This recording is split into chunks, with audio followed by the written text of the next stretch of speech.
Hello, hello, hello. I was a little late on my stuff here because I was filling out a thing. I have to add some stuff here. Ooh. Hello, Iris. Yeah, today we really have to hydrate.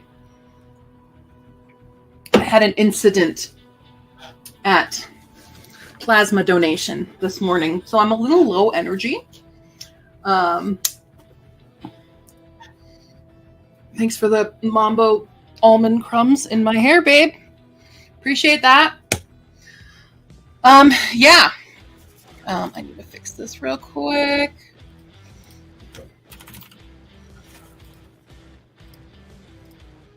Beautiful. Yeah, so I went in for my usual donation, and things were going good and fine, and it's on this arm, la-di-da-di-da. And then I had an itch, so I tried to not move, and I tried to itch my shoulder, and apparently just a millimeter of a move of the needle will freak the machine out. And then they fixed it, and then they started, it was in the middle of a blood return, and then this starts up again, and suddenly I'm like, no, I'm in pain, stop. So basically I have a hematoma, is what they called it. I'm going to have a massive bruise eventually, where it was like swelling, and it's all swollen and stuff right now. And then they're like, we'll switch you to the other arm. And I'm like, it's not going to work, dude, because this arm does not work. And they're like, well, if you don't try it, then you're not going to get paid. And I'm like, God damn it. So I try it immediately. It does not work. I'm like, what'd I tell you? So then I had to wait 30 minutes because it's my second time having a failed blood return. First time was all their fault. But now I can't go back for 8 weeks, which sucks. So I'm a little bit in pain. It definitely feels swollen and bruised. I changed the bandage because I was on a full wrap and I hated it because it was squeezing the life out of my arm. So yeah, we were just not having a good time. Not having a good time at all. So I'm a little tired. I literally was just laying down before, and it totally ruined all my plans today because I was going to move furniture around, and now I'm not allowed to do any like heavy lifting and stuff. Not that I want to. I just want to lay down and do nothing. So yeah, later stream is also pending, but I'm like, no, we got to at least do this. At least this isn't strenuous. This is just hanging out, talking about books. Let's do that. I know, all because of a freaking itch. I thought I could get it. Alas. But, welcome. Thanks for hanging out with me, Iris. We're not going to have a special guest today. Everybody else is busy and or sick. And so it's just me reviewing these today or looking them over. And What? What's the issue? Just being weird. I felt bad because I'm also cat sitting right now. So I have to go over to my sister's later. So later stream will be over there. And I left my sister's house directly to Plasma, and so it ended up taking so long to get out of there that Mambo had to wait till I got home, and I didn't get home till like 10 to let her out and get her breakfast and stuff. I felt really bad about that. I thought I'd be really quick in and out, but no, I was not. Okay, fine. Yard sales. What? Can I help you? Wow. What? You anger? You upsetty spaghetti for some reason? Okay. Quick fun announcement. The paperbacks and ebooks for both God Trials and Unfortunately I Exist are now up. They're live on Amazon. Yay. I had to do a thing. Will you not? I had to fix something with the Unfortunately I Exist, but it's fixed. We're good. We're good there. Need to move my mic. We do closer mic stuff for the reading of things. The reading of synopses. Yeah, so those are both available on Kindle Unlimited, or they are $2.99. Yeah, she is upsetty spaghetti. She's having a day. We're all having a day. Well, we've got 30 books to look at. Ma'am? What? What? I'm really upset about not being able to move my furniture because that's going to push this video of the full rearrange, the purge, the unhaul, everything. It's pushing it back because I won't have time to do the stuff. Oh no. Anyway, let's just get into it, shall we? I'm going to be yawning a lot because wasn't doing great. I'm doing low. But we're going to kick it off with Isare of the Wild Isles by Noor Al-Shanti. This is an interesting style of cover. I don't think it's AI. This is kind of weird. The dragon just peekaboo. Yeah. Yeah, I don't think it's AI. I don't know. It's a weird. The castle is very interesting, like how it's painted. And like a good volcano back there. Don't know. But let's take a look. Oh my god, I need to like warm up the jaw. Woo! I'm so sorry. I don't mean to be yawning this much. And it's like every time. This is on sale right now. It's only 74 cents on Kindle, not KU. That's enough. All right, let's see here. Sandwiched between the mighty high kingdoms and the great land of sunsets, the upland villages did not have much claim to greatness or power. Many of these villages did not even have names. When an army of sorcerers from the high kingdoms was mobilized to invade the land of sunsets, it was these small villages stuck in the middle that bore the brunt of that army's march. In one of these villages, Isare, I don't know if it's Isare or Isare, has just discovered her own magical power. But even dreaming of what this could mean for her is made impossible by the presence of the sorceress armies.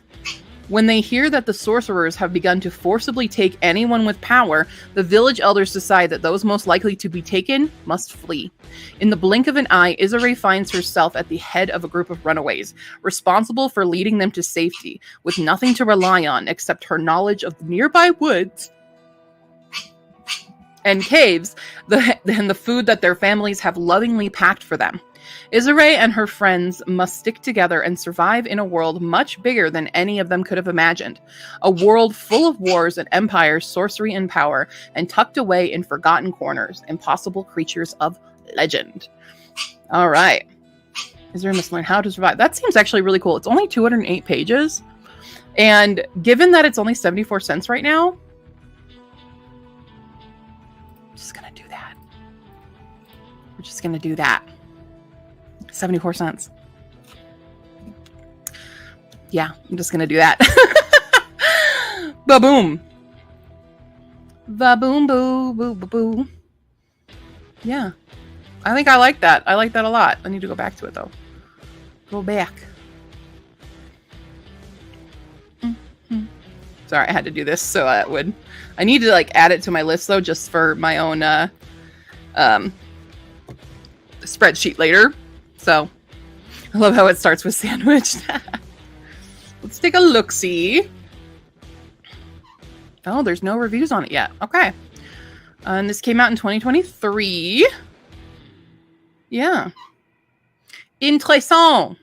Intéressant. All right. Well, next up, we're going to go with Bloodlust. Bloodlust by Devin Thorpe. There's like a bird fight happening outside. Is that what's got you riled up?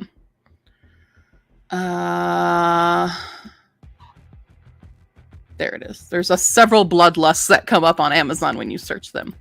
Now this looks interesting. Okay. That's reminding me of Ancient Magus Bride, but like more horrific. Bloodlust. Look at that font. That's cool font. Look at that dude. I don't know if it's AI or not. I don't think it is. I think this is drawn. It's just the two canines are throwing me off. But maybe that's on purpose because it looks cool. I don't know. I don't know. Great hair, though. Damn, look at that. Luscious locks. Hey, Nina! Yay! Do you want to kill Ancient Magus Bride? Yeah. Huh? Yeah, you come on a very interesting cover here. Let's see. Oh, it's in first person. I'll try to read it in the voice of this creature, okay? I am the last remaining Sylvian, the final warrior in a line of lichen undead hybrids. Because of the demon that resides within me, I mistakenly slaughtered my family when I was 10.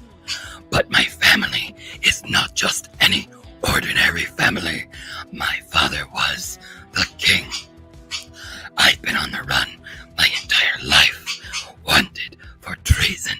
But now my enemies have my daughter, the only person on this earth I have left to love. For her, I will fight. For her, I will take back my kingdom. For her, I will make this world bleed. Venom, is that you? I just think that's what he probably sounds like. That sounds cool. That's very... I mean, it doesn't tell me a whole lot of the plot. He's been on the run. The enemies... It's actually pretty... It's just very simple. I actually don't mind this one. Usually I'm very anti first-person synopses, but this one works because it is so simple, but it gives us enough information.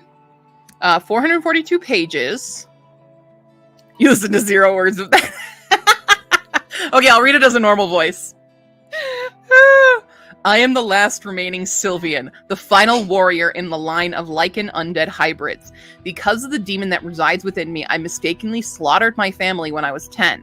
But my family is not just an ordinary family. My father was the king. I've been on the run my entire life, wanted for treason. But now my enemies have my daughter, the only person on this earth I have left to love. For her, I will fight. For her, I will take back my kingdom. For her, I will make this world bleed. Hopefully that helped everybody. All right. I've got a lot of varying reviews. Twists and turns. I like this. It's not my normal read, but I liked it. That's how I am with some certain books. I'm like, this is not my genre, but dang, this is good. I've got a few of those. Okay, cool.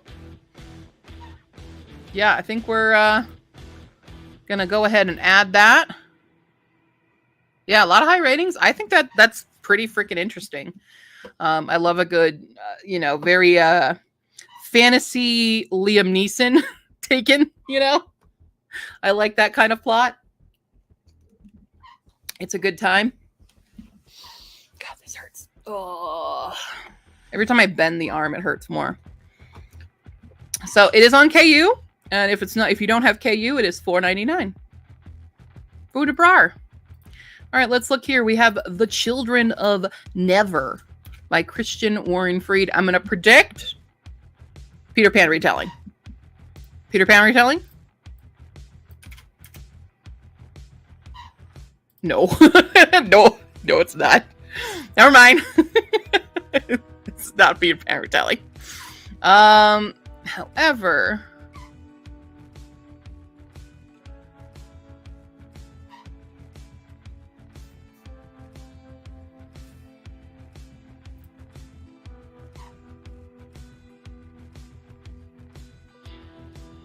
Okay, photograph. Oh no, author photograph. Cover design by Gwizzy. Okay. Cool. That's good. Good. So The Children of Never is a War Priest of Andrak saga, book 1. I do like the pony. The pony looks great. He's a good baby. Nothing better happened to that horse. Nothing. Okay. Fear no darkness. The war priests have defended the world against the vile Omegri for generations. Staunch defenders of the purifying flame, the lone light capable of preventing the darkness from creeping in. They stand the watch for 100 days each year. It is the burning season, a time of strife where their power is sorely tested, and there are constant dangers let loose in the world. In the Duchy of Fent, the Grey Wanderer has been spotted moving through the mist. Where he goes, bad things follow. Children soon begin to disappear. Whispers of the dead return to life spread. The Baron is beset by evil and forced to turn to Castle Andrak for aid. Brother Quinlan and his squire are dispatched to Fent in the hopes of solving the mystery of the missing children and stopping the evil from spreading. What he discovers stretches him to the edge of sanity, for evil is never satisfied. The Omegri will have this world and all within it should the war priest fall. Okay. Very high, like, not high, but like very epic grimdark, I would say. Yeah, forget about the guy. Protect the horse. Instant hate from you. Oh, yeah, if the horse dies. Yeah. Mm-hmm. Mambo agrees. 344 pages. That actually seems rather short for what I usually think of as like epic fantasy stuff. So I mean that's not a problem. Wow. This is published in 2018. This is from Buffalo, New York. Interesting characters, unusual twist for the plot.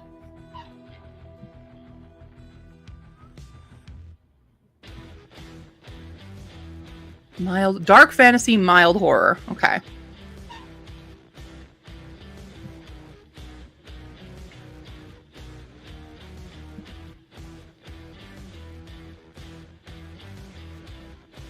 Why is it ... for the Children of Never? Oh, 4 stars for the Children of Never, but it didn't feel like work at all. Got it. Easy 5 stars. Kraken Reed! They're from the UK. Interesting. Interesting. Well, I hope nothing happens to the pony. Nothing better happen. It's a good baby. Look at the good baby. Screw that guy. Look at the baby.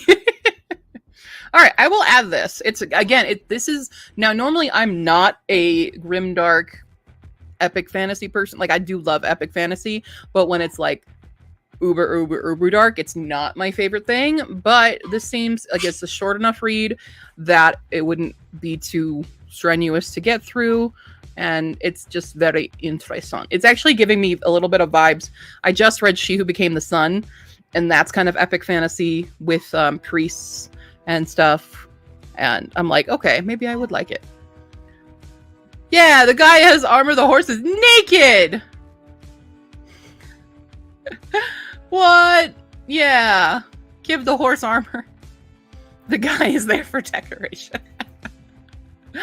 It's possible. All right. Moving on to the treachery of ravens. The treachery of ravens.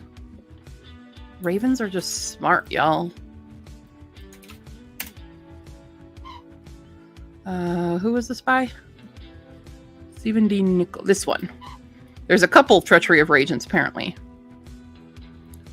All right. We've got an Aeronaut and the Acolyte Book 1. I thought that was an award for a second. All right. Okay. Love a good plague mask.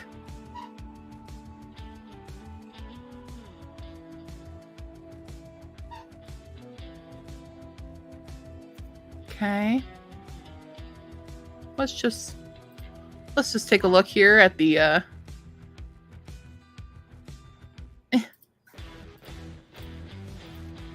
Why does this not want to let me?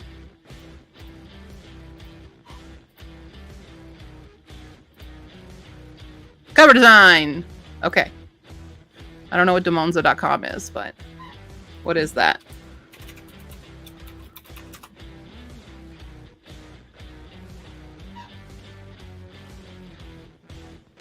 Okay, I don't think they're AI. Not an AI company. Okay, cool. Cool. Not an AI company. Yeah, very steampunk.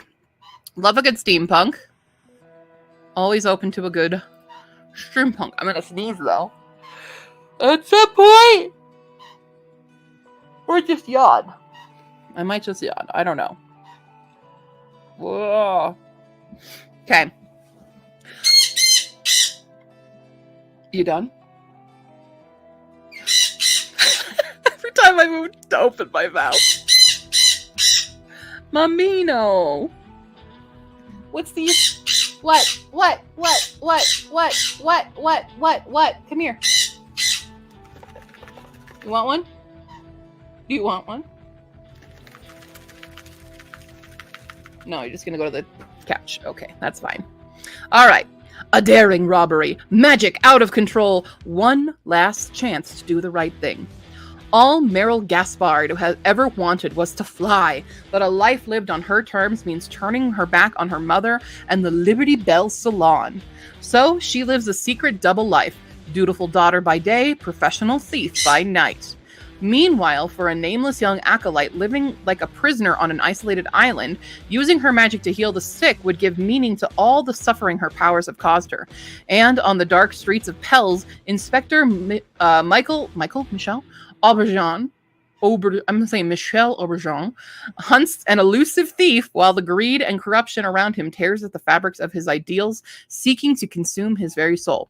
Soon, a sky ship will arrive in Pels, carrying an object of untold value, and Meryl must steal it.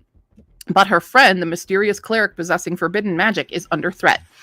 And the police inspector charged with apprehending her is closing in.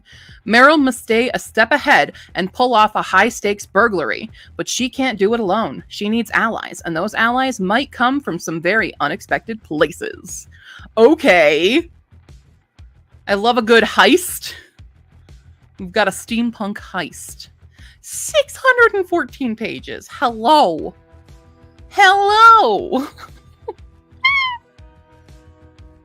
I mean, I love a chunky book. You guys know me.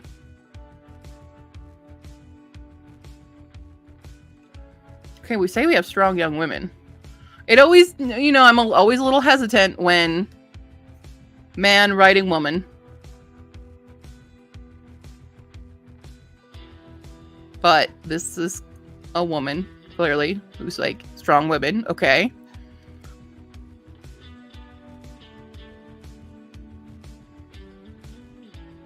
Good female friendship, maybe? Okay. What?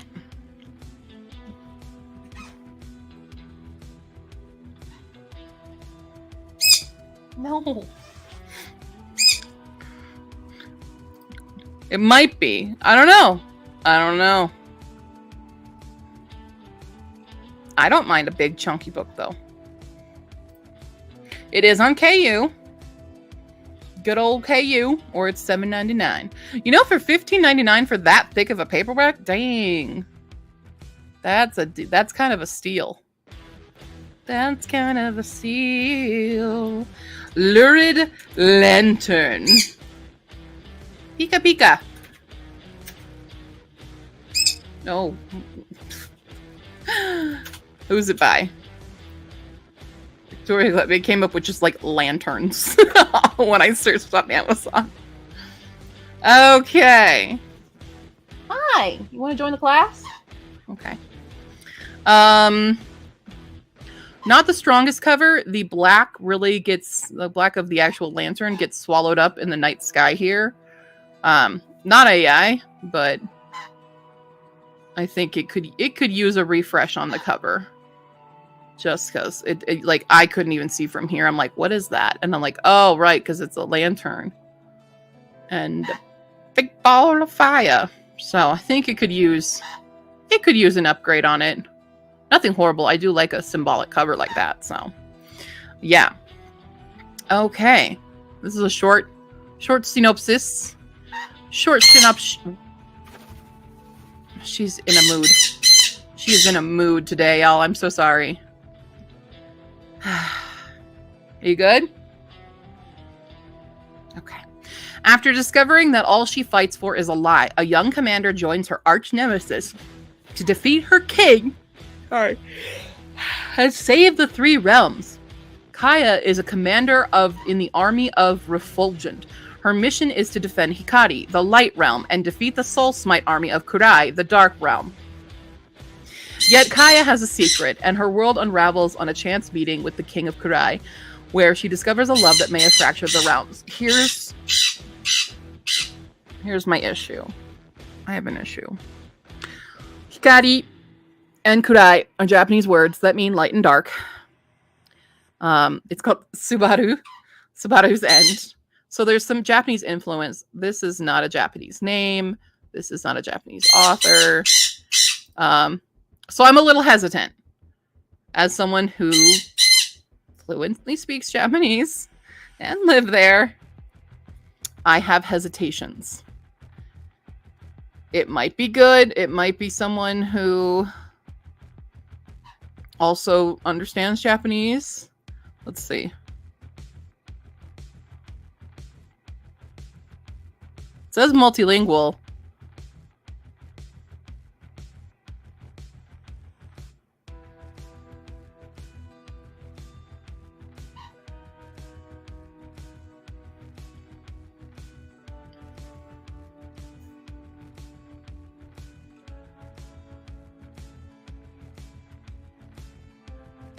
See, this is Kage. Is Kage some form of shadow person?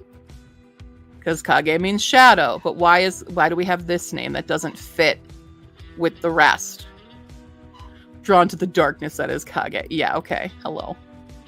Oh, graphic violence and explicit sex. So, okay. No. No. This is going to be a no from me. Bye, Iris.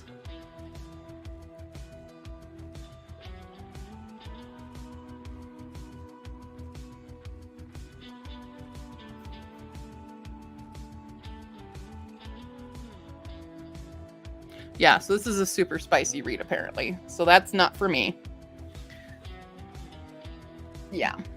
I just, it doesn't seem to fit. I'm kind of put off by the Japanese into this. Yeah. Because, like, you could have made this a Japanese name, too, and just had the whole world be Fantasy Japan. But it doesn't suit. It doesn't suit right. Like, linguistically, I literally just had a conversation with Fee last night. I was helping them create names that would fit a linguistic pattern for the culture that they were working on. And this is exactly what doesn't suit in when you're doing like conlang and stuff. So if you're gonna use Japanese, just use all Japanese. You don't need to have the rest. Like, you could make Kaya a Japanese name. This is not the spelling you would do. Yeah. Yeah, the synopsis does not reflect the reviews. Yeah, reading the synopsis, you wouldn't think it was spice. I was thinking maybe it could, because we discover a love that may have fractured the realms. But that doesn't necessarily mean spice, you know? So I'm going to pass. We're passing on this one. Because I really don't enjoy heavy spice. And that. So we have The Glorious... Oh, wait, let me share this one. The Glorious and Epic Tale of Lady Isovar by Dave Dobson. I know too many Daves at this point in my life. All right. I like how it's... And epic. That gives me some fun. That's... Oh my god. Wait. His facial expression. This is reading so much, like... God. He's giving Frenchie from... Frenchie from Our Flag Means Death. That's what he's giving me right now. You're right. Lurid was a clue. You're right. I totally even blitzed on the title as I was reading that. Hi, Amanda. How you doing? We got some zombies. It's happening. Okay. I love her expression as well. Just being like, have a taste of my big ass axe. So I'm hoping for comedy. Based on this, let's just do a little double check on the, if it'll let me. No AI was used in the production of any part of this book. I love that. Love that disclaimer. Well done. Good job. Good job. Okay. Let's check this one out. What? I don't know what that means, but okay. She got one fine axe on her. Hi, Thog. Lady Isavar is a mighty and supremely confident knight-errant who leaps into adventure with both feet and then tracks it all over the rug. Shevson, her long-suffering squire and companion, is a former student of stone magic who spends most of his time keeping his mistress from causing enthusiasm-related injury to innocent bystanders. A tragic turn of events has set them far from home, where they roam the countryside righting wrongs, smiting miscreants, deposing despots, and taunting their foes, often with seriously questionable one-liners. This new life is more than enough for Izzy, but Shevson wants nothing more than to set right what he harmed long ago. Following clues to sites of ancient power, they might just achieve his aim. That is, if they aren't murdered, dismembered, devoured, executed, roasted, or derailed by Izzy's bravado first. Okay, it's giving Spencer, but as a knight. Okay, this seems fun. This seems really fun. It's 395 pages. Yeah, and funny. I love a good fantasy comedy. Boom. Get on there. It's on KU. This book is either amazing or will fall full on flat on their face. Yeah. Doing okay. I think the morning sickness is finally subsiding. Yay. I'm glad. You deserve everything good for it. Wonderful. Do you feel bonita? Are you feeling bonita now? Okay. Well, this looks great. This looks super fun. Absolutely fun. Super thrilled about that. All right, we have The Awakening. Now, I've seen several books with this title.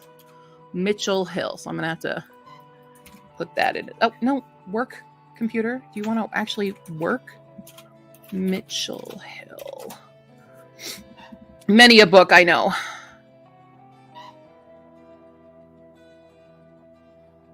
Hold on. Why does it come up with that? Is this the correct one? Hold on. I need to go to his offer or his author. Wow. All books. Show me all your books. No, that must be it. Okay. So it's missing half its title in the list here. But it is The Augmented The Awakening by Mitchell Hill. That's a very interesting fist of kind of colored glass. An arrow. Let's see the... No, I don't want that. I don't want that.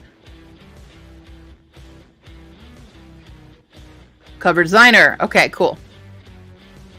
Beautiful. There is a cover designer. Make it onigiri. I need to get more furikake so I can make more onigiri. I'm out of furikake. Not too weird. Mainly pineapple and the Impossible Breakfast Sandwich from Starbucks. You know? Yep, there's a map. There is indeed a map. All right. Born in war, augmented in death. Meet Brox and Aki, twins, opposite in almost every way, united by their mother's murder.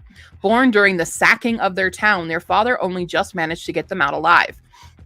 Raised in isolation, their fighting skills were honed as war raged around them. Coming of age, they find out their mother made the ultimate sacrifice for them. This sets in motion their journey for bloody revenge, but vengeance never quite goes to plan. Death finds them at their first battle, but this is only the beginning. Reborn at the hands of a magic, they discover they've been augmented with new limbs, more powerful than sword and steel. Vengeance is back on. Carving their way through the land, they discover they're embroiled in something much bigger than just their revenge. Okay. 366 pages. It is on KU. I'm good.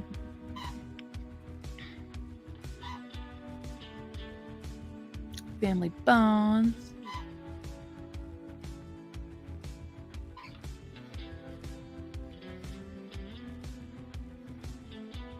Okay. That's a lot of pretty good reviews. Let's see if there's anything. Nope, just the rating. Come on, people. All right, well, I'm going to add it. I'm going to add that one. Looks cool. Looks cool. Next up, we have Checkmate by KD Tabith. KD. Ooh. Wow, I can't type.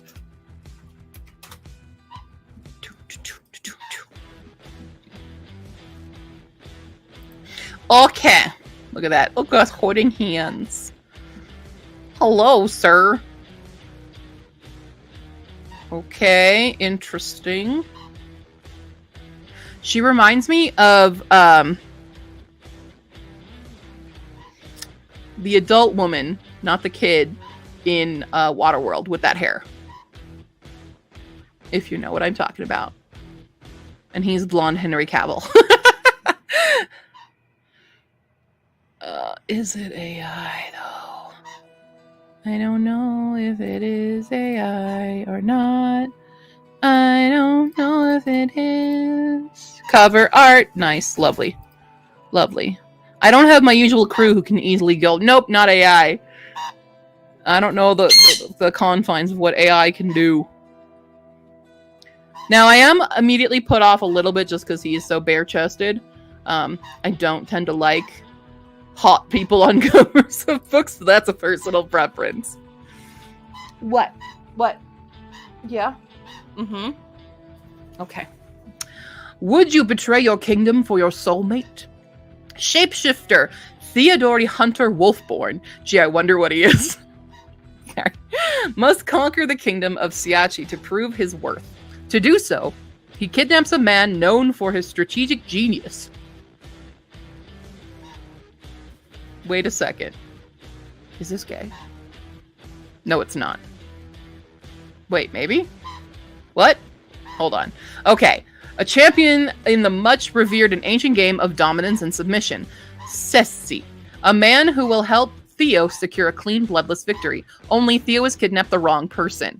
Luca Lockhart, renowned Sessi player, has trained all his life to hide his stigmatized abilities to shapeshift. Guided by the unwavering hand of his mother, he never expected he would have to put his training into practice when he is kidnapped by a northern warlord. And he certainly didn't expect to find this man, this monster, so attractive. Now he must hide his feelings and his identity. For if Theo finds out that he is not the man he says he is, it is not only Luca's life that is forfeit, but his entire country. I assumed it might be pronounced chess, but I mean, that seemed too on the nose. It seems too on the nose to be called chess when it's fantasy chess. So why do we spell it this way? Anyway, Luca and Theo are locked in a deadly game. As the secrets between them only continue to grow, so does the unmistakable pull they feel toward each other. Even when such feelings might very well ruin all they've ever hoped to achieve. Okay, I'm sorry. This is just a femme man. Okay. Okay. It's only 147 pages.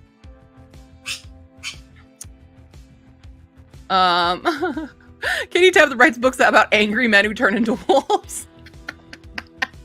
That's funny. That's a great bio.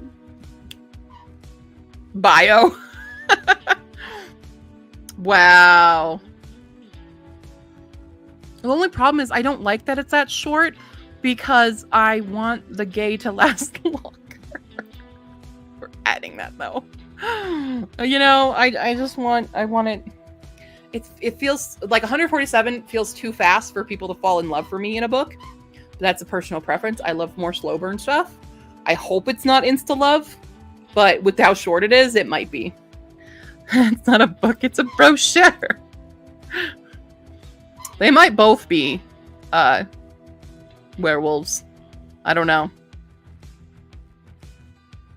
Oh, maybe not, because he's calling the other dude a monster. Okay. If it's a derivative or connected world, chess would be a phonetic perversion variation of chess. Well, yeah, it is. It's too on the nose for me. Ma'am. Ma'am.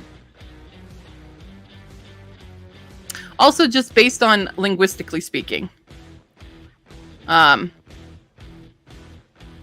Because we clearly do have this sound here. We have the chi sound. Now, this could be siaki as well. If I'm just going to analyze it as a linguist.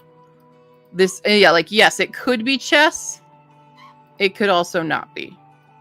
But fitting it within the rest of the language here, I don't know. Doesn't totally read exactly as it should, just like as a casual reader. So if somebody who doesn't, have that background might not get that it's chess. I mean, obviously the game is chess. He's holding, I keep calling it a girl. Sorry. He's holding some kind of, I'm guessing, a knight. It's a wolf. But yeah.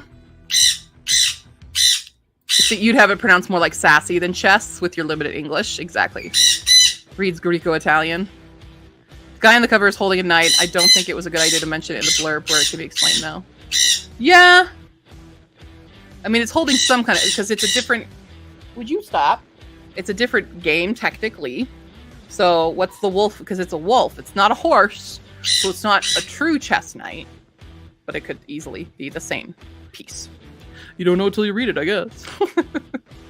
All right. Moving. Oh, my God. What? What is going on today? Honey. What's offensive? What's offensive? You tell me. What is offensive? Huh? What is so offensive? Hey. Want to just go up top? Just chill. Just chill on top of the head. Way behind because I took a bathroom trip, but imagine if the Wolfborn shapeshifted into like a poodle or something. I always love those kinds of books. Okay, you're going to cage. You're going to cage. You're freaking out over nothing. Come here. Let's go. Come on. What is the issue? Come on. Step up. Step up. Thank you. You're too loud. You're way too loud.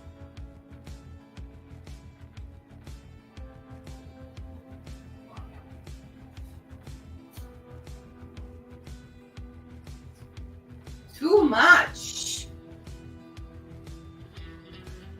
She's like gonna have an aneurysm yelling at whatever she's freaking out about. There's nothing outside. By the way, there's nothing. Okay. Having one hand, Albert Kitty needed a full body snuggle. That's fair. I'm also cat sitting for my sister, so I've been surrounded. I was underneath a cat all night last night because I go to my sister's house to take care of Kitty, and like Fee was texting me, and I'm like, I'm sorry for the slow replies. This is why. And Steve just like fully. He is a very cuddly cat. Very, very cuddly cat. Oh, it's more of a part one than a book one. Okay, that's fine. I didn't even look at the reviews. Did I?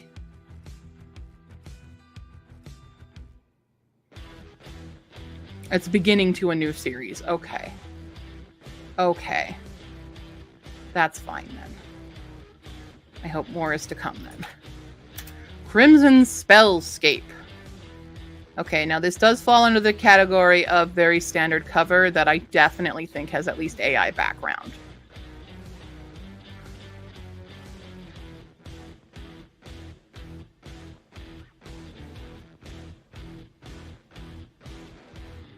There's a kitty.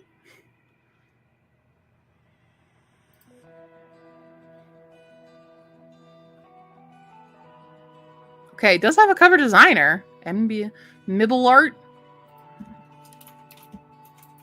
Just gonna do a little quick check. Book cover design services. But do they use AI?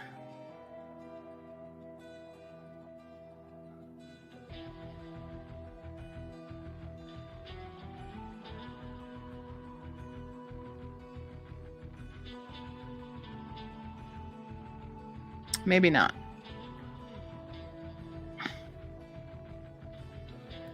Yeah. Okay. The fingies. Well, I think they're in a fist. We're in a fist. So I don't think we don't have fingies. Fist. Yeah.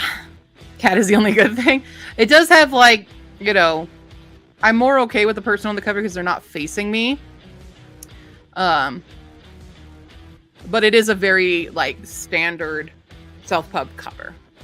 Nothing like jumps out too much to me because I've seen like 30,000 other covers exactly like this. So that's okay though. In the town of Goldfields, evil wears a friendly mask. Blood doesn't always run red and fire doesn't always burn.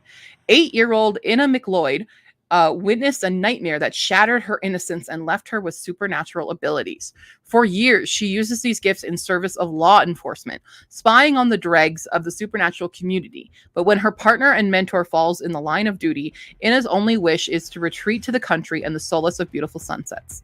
Now, Captain Bradshaw wants her back. If she accepts this one assignment, he will release her from her contract. Unable to refuse, Inna finds herself undercover in the town where she lost more than she ever knew. She knows the drills. Go in, identify the members, get out. But Goldfields is home to a dangerous cult, one that brings the past knocking on her door and awakens old nightmares. Once Inna McLeod faced unspeakable horrors, in the town of Goldfields, she will step into that darkness anew, where the line between savior and sacrifice hangs by a thread.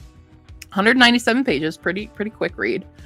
It's not exactly my cup of tea, especially like, oh, it's a detective. Basically, I'm not a big fan of detective characters or, supernatural cops. Like, I like Hear Witchy Witchy, but I guarantee if I did not know the author of it, I probably wouldn't have picked it up. It's still a good series, but it's not something I gravitate towards. But it is very short.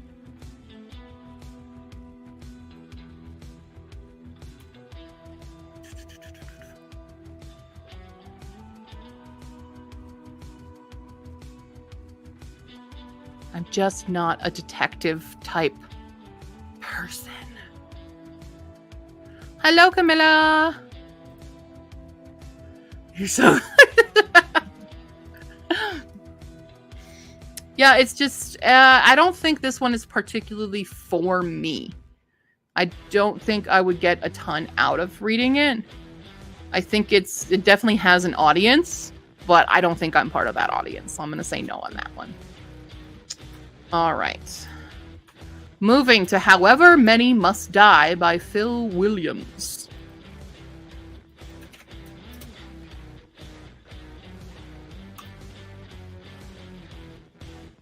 Okay.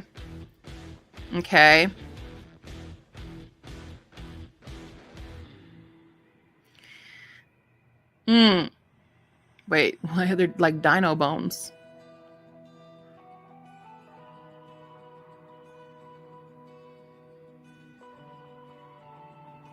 I mean, the cover is cool. It's just not something I would look at, probably. Again, same kind of thing. What's the cover?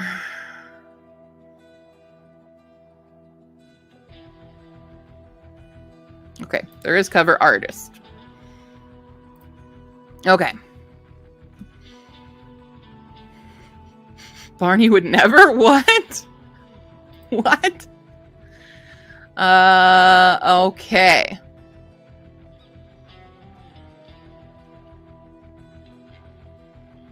I don't know who this character is already. Oh, Wish. Okay. Interesting. Yeah, the huge skeletons are very interesting. That's the most interesting part of this. The kind of war-torn helmet and stuff. At first, when I had the first glimpse, I was like, oh no, is this like a World War I, World War II book? But it doesn't look like it. So let's see. Wild Wish was trained to do one thing. Kill! Saved from a lonely backwater existence by a global war, Wish couldn't believe her luck when she got into the Blood Scouts. Now she gets to share tents with an all-female platoon of night-stalking, giant-slaying, boat-sinking, battle-swaying legends in the making. The problem is they keep dying, and they've been given their worst assignment yet. The enemy Dread Corps are combining magics deep within the nightmare lands of Low Slain. Sorry, I just had like 15 different distractions happen in my brain.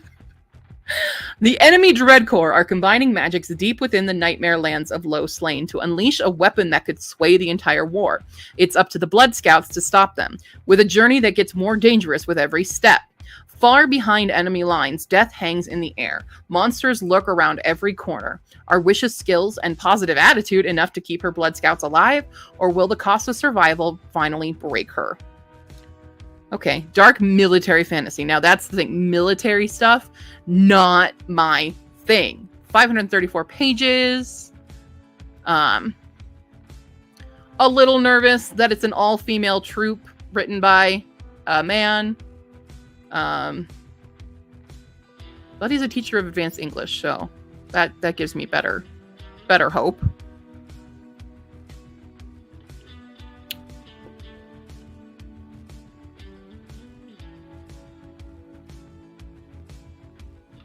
They got the wrong book, but hey, it was great. I've definitely had that happen to me before. We bought the wrong book. I remember I was supposed to be reading the supernatural, like, you know that movie Push? I thought I was picking up that book, and it was not that book. It was not that book at all. I've done that. See, it's a Saving Private Ryan thing. And that's where I'm like, oh, I don't like military stuff. Because I just don't want it to be like, you know, military propaganda or stuff like that. I'm not a fan. I'm not a fan of military. English lessons Brighton. Okay. What do you think, guys? Should I put it on there? Because it could be a gem. I've had it happen before. That's how I ended up loving The Hands Were Given by O.E. Tierman. That's also military dystopian sci-fi. Not my genre, but I really love that book. So this could be something more. This could be something more than what my face value is seeing. It is 534 pages, Nina. Something about a second part was in German? Oh, it's book one. It's book one of a series, so I do know that.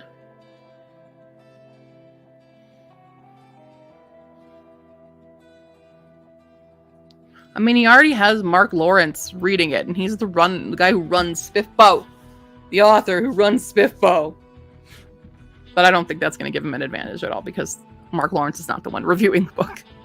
So, it is $5.99 on Kindle, so not on KU. Yeah, there was a reader, German reader, yeah.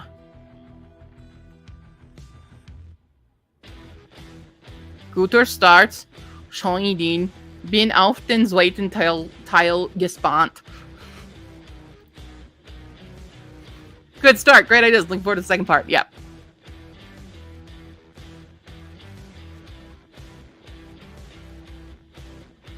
Okay, yeah, it is a commitment. But it could be good. I'm going to put it on there for now. It might fall off, but it's going to tentatively live on the TBR. I'll probably ponder more. I wish I was a DNFer who I could just be like, yeah, I'll just test it out. And then if I don't like it, I'll DNF. But I don't do that. I don't DNF anything. All right, we've got Callus and Crow by D.B. Rook.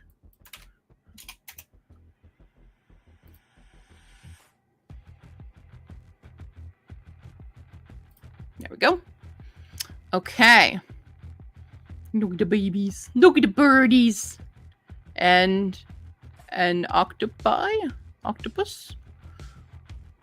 I think I'm not totally in love with the cover just because that's actually really hard to read and it looks like it's not fully rendered, but definitely don't think this is AI just off the bat.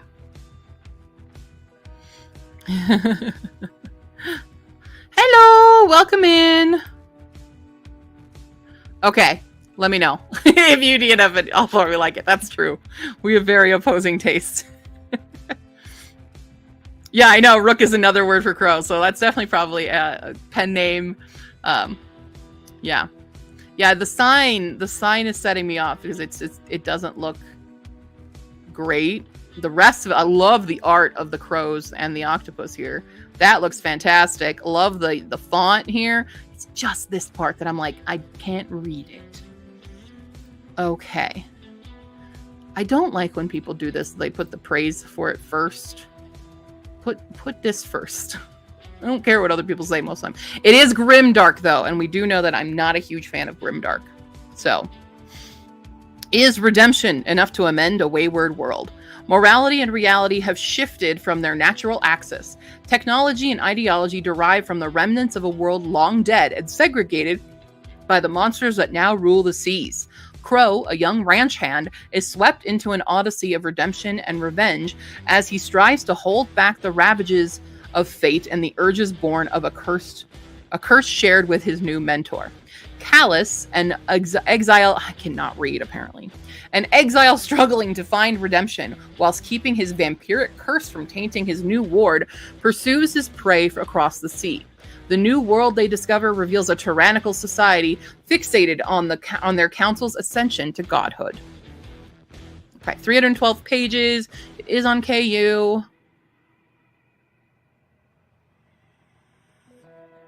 There's a white man with dreadlocks. That sets me off a bit.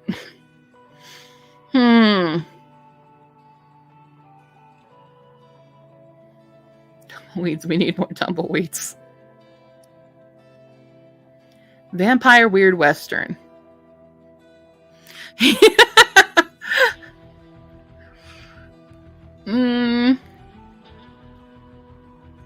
Wait, constantly changing POV? In what way? Is it omniscient? Or is it like... Let's take a look inside. If we can see inside. If it like... Does it label its POV switches? Ben Hobby. Oh, okay. No.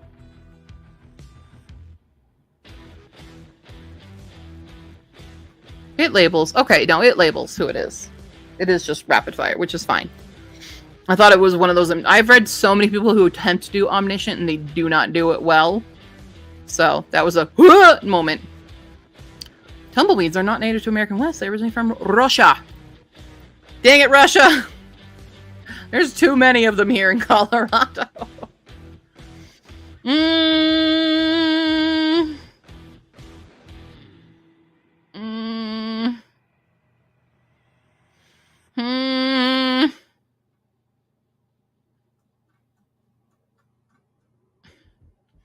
I'll try it. I think I'll try it. But I am kind of like, it's the Grimdarks. The Grimdarks, but it has vampires in it. You know, it's kind of fun that way. Convincing myself to try to put everyone's books on my TBR. Okay.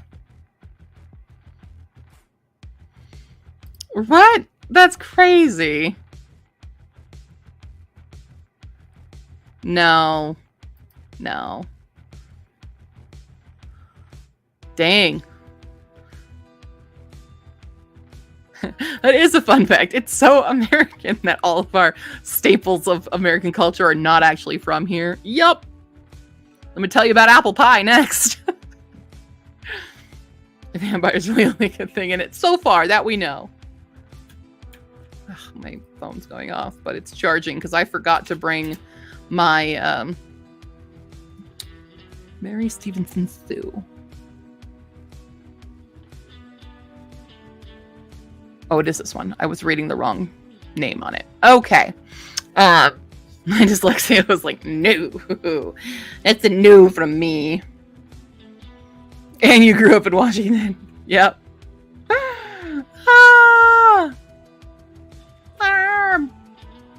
Great stuff. Great times. Okay. Cascade of Sparks. We have an elf girl. Look at my elf ears. Do do do do do do do do. Cute. Let's do a little quick check. I'm just gonna do this from now on. JV Arts. Okay. All righty.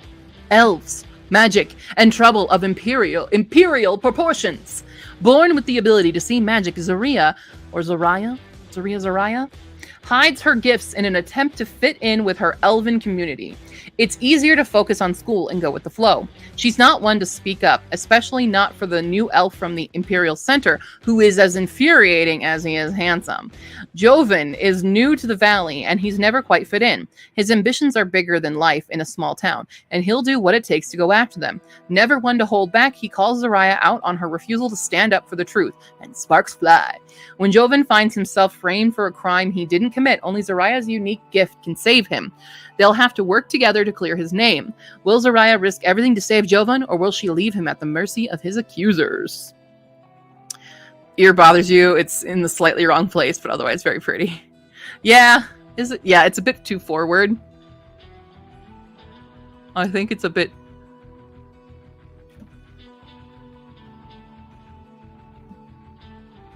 I think this, height-wise, it's probably okay. But it's definitely too far forward on the head. I think, for sure. Yeah, it's too far forward. I'm like, anatomy, let's look. Granted, I am not an artist, so. Oh, I've had a lot of reviews. They look forward to the second book. Okay. YA, urban fantasy, paranormal fantasy, romance. Looks cute. Not too hefty. It's only 237 pages. It is on KU. I'm going to add it. We're going to add it. All right. Next up is Splitting Dawn by Catherine D. Graham. Now, she is the one who's been doing author interviews for everybody on her channel. She's been doing a lot of updates on what's going on in the SPFBOX world. All right. Every time I see a hunky man with white hair, I'm like, they're a fan of The Witcher. They're a fan of The Witcher. She must have the worst neck pain.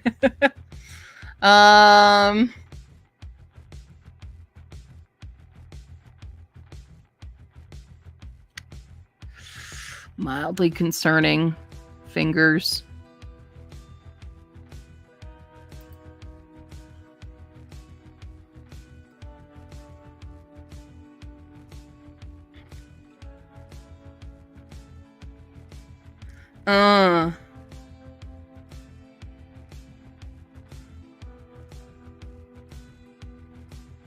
Getpremades.com. I feel like they might use AI art.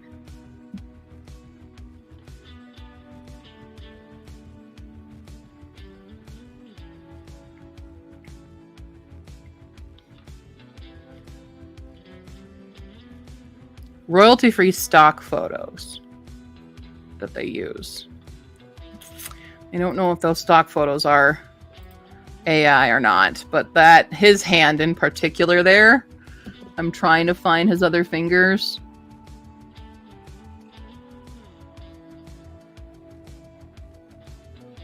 I don't know.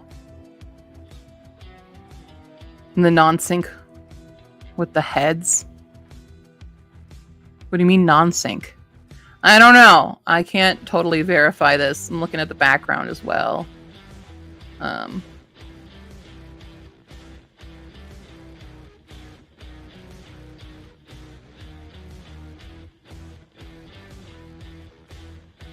It might just be pre-made photos, you know. But that his hand is what's giving me the most suspicions. She looks at a butterfly in space and has full eye contact. Oh. Interesting. Okay, well, tentative, maybe. We'll see. Okay, don't think it's AI? Okay. Cool. Envied by her enemies, loathed by her loved ones.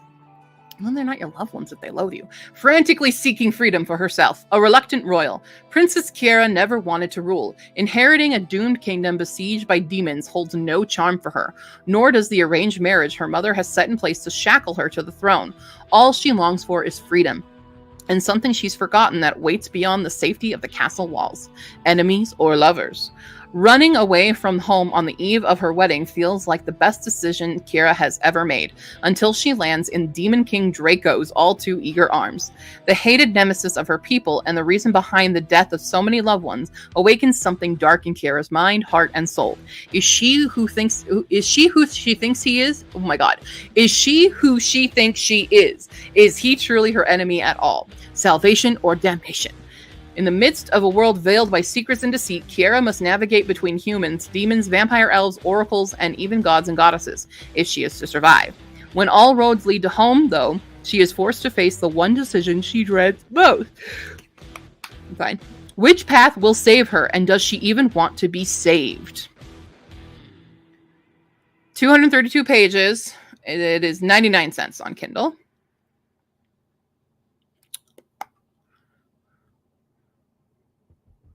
Is this spicy?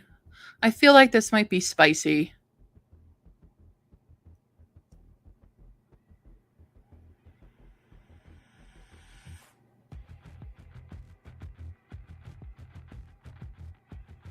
Okay, it seems we have a good character arc.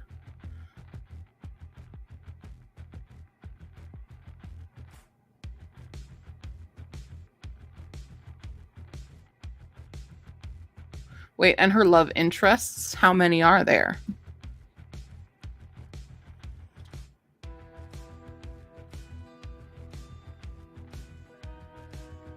Wanted by an elven prince and a demon king.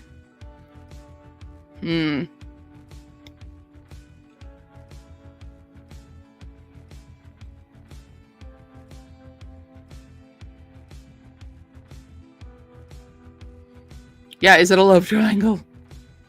It might be. Which, you know, love triangles can go well. They can be written well. See, I'm very anti calling things Mary Sue, because the Mary Sue trope is just rooted in a lot of misogyny. Because more Mary Sues are often men than actually women, but it's been a phrase used to denigrate women's writing. So I don't think that's necessarily true here either. But you know, no worries. It's just, you know, it's a phrase that a lot of people do use. Not a lot of people know the history of it. That's cool. No worries. We all here are learning and growing. I've you know, learned plentiful supply from all of you guys on certain things. So thank you. We are a trade of information. But I think she might be, I mean, I'm hoping she has a decent character arc. Granted, it's pretty short, so it might be a fast-paced character arc. I'm intrigued to kind of know what that character arc is. But I'm trying to remember how this reminds me of something else, and I can't remember what it is. But we'll go ahead and add it for now. And go back over here to liberation, which is a word I don't like phonetically. Just fun fact. I have certain words that phonetically I hate. I hate that word. Nutrition is another one I cannot stand to hear in my ears. I'm okay with moist. I know a lot of people don't like moist, but I don't mind that one. But the ways certain consonants stack up in certain words just make me go, ah, in my ears. R.M. Krogman.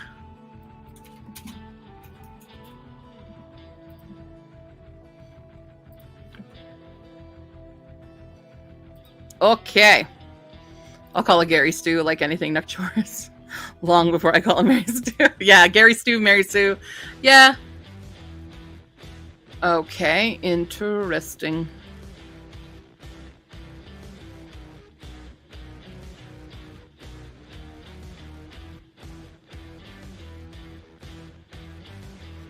That hand looks weird.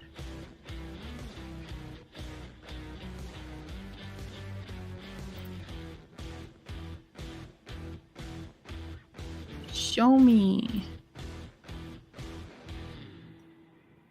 Okay. Cerebral arch. Okay. Do have an actual artiste. A prisoner scarred by his past, suffocating in his desert hell. A crown prince bound by his family's tragedy. A mere princess stripped of command and promised to a human. Is it mer princess? Mere princess? All must shed the shackles that bind them, but the darkness of the world, is spreading quickly. Madness in the streets, a ravaging sickness of the body and mind, and enemies at every border. Those gifted with magic, those bonded to dragons, those with a heart for righting the wrongs in the world must decide how to use their abilities. For with freedom to live comes the freedom to resist, to fight, and to kill. Their battles stretch across continents, but are more intertwined than they can possibly imagine. Liberation is the first book in the Keepers of Midgate series, epic fantasy. All right. 762 pages. This book ain't messing around. It is $9.99 on Kindle. It is not on KU. Hefty. Hefty!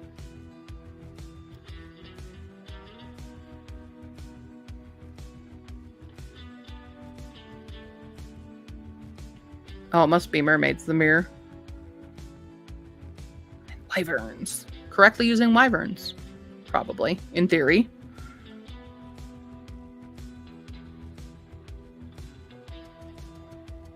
Okay. This book was huge, but it was good. Good. Okay. Classic epic fantasy done right.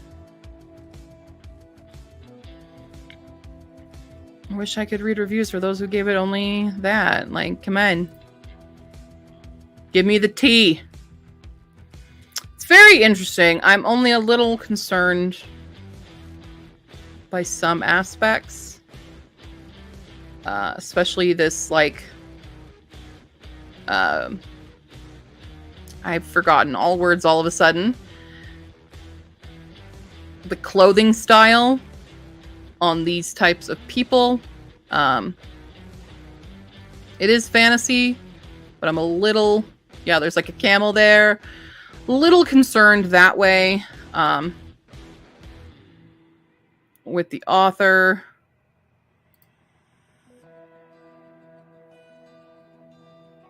Just a little like, okay. I have hesitations, but I do with mostly every book I read. So I'm going to add it because I do love me a chunky book. I like chunk.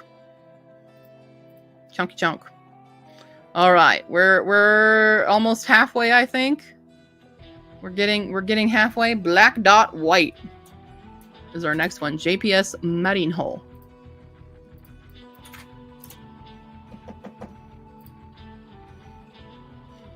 I was hoping for a much different cover for this one. Black Dot White. Okay. The one page with the red handprint. Okay. Okay. Balance is a hard thing to maintain, even more when a war is brewing.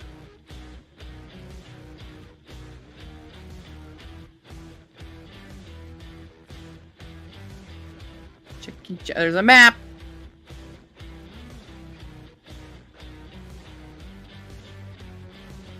Cover art. Wait.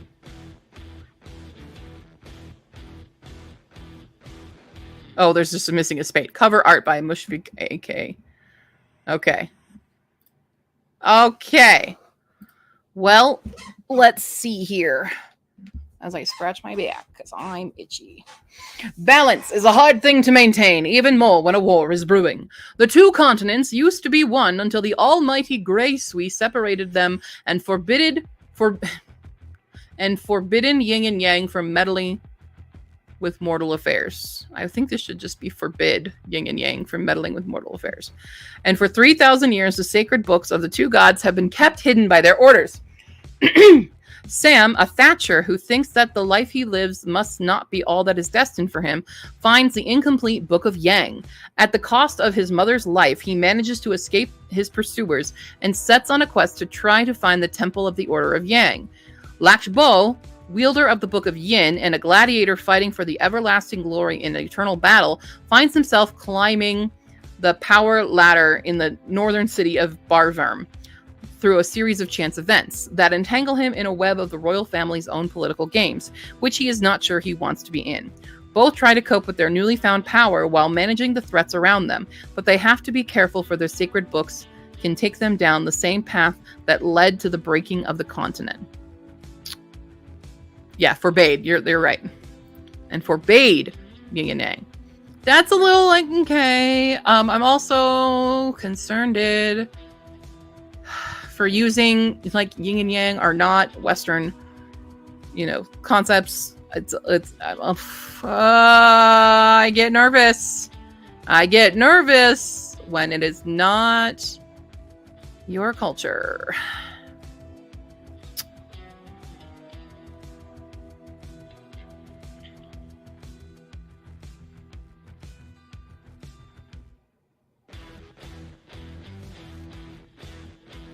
I am nervous.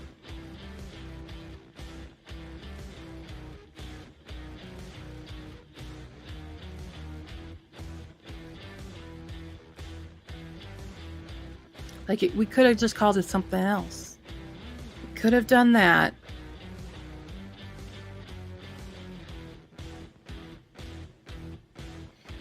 It might still be good. I'm a white person who also uses Japanese and stuff. Like, this is obviously not Japanese, but like I use other culture stuff, but I have that background. I don't know what this person's background is.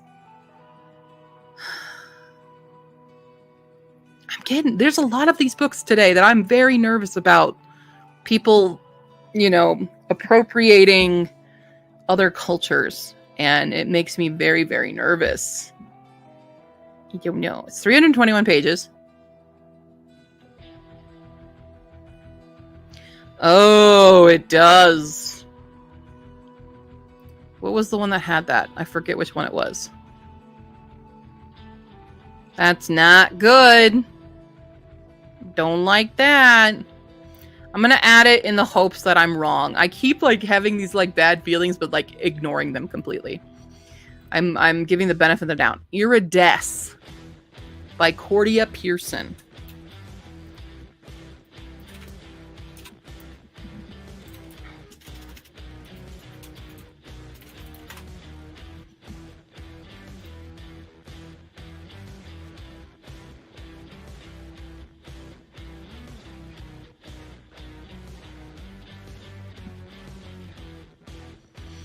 Once again.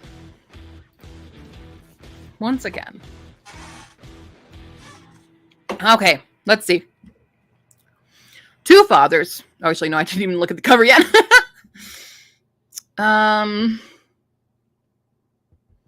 Look at them. This frame just makes me laugh. So many arm wrappings. Do we need that many?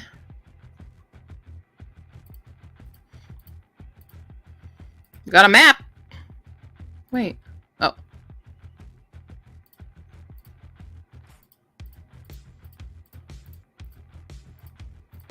No, where's your copyright page?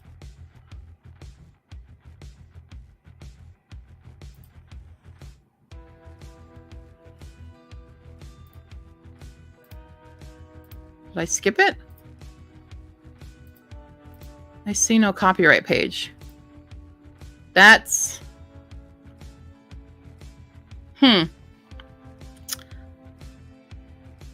Anywhere in here?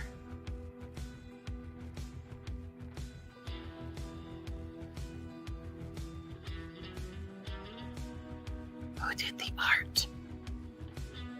We gotta know. That's a red flag. We're having a bunch of red flags today. Okay, well, I don't know. I'm hoping not, but I do not know. Oh, maybe yes. That way her neck, vein is here, with the hair going into it.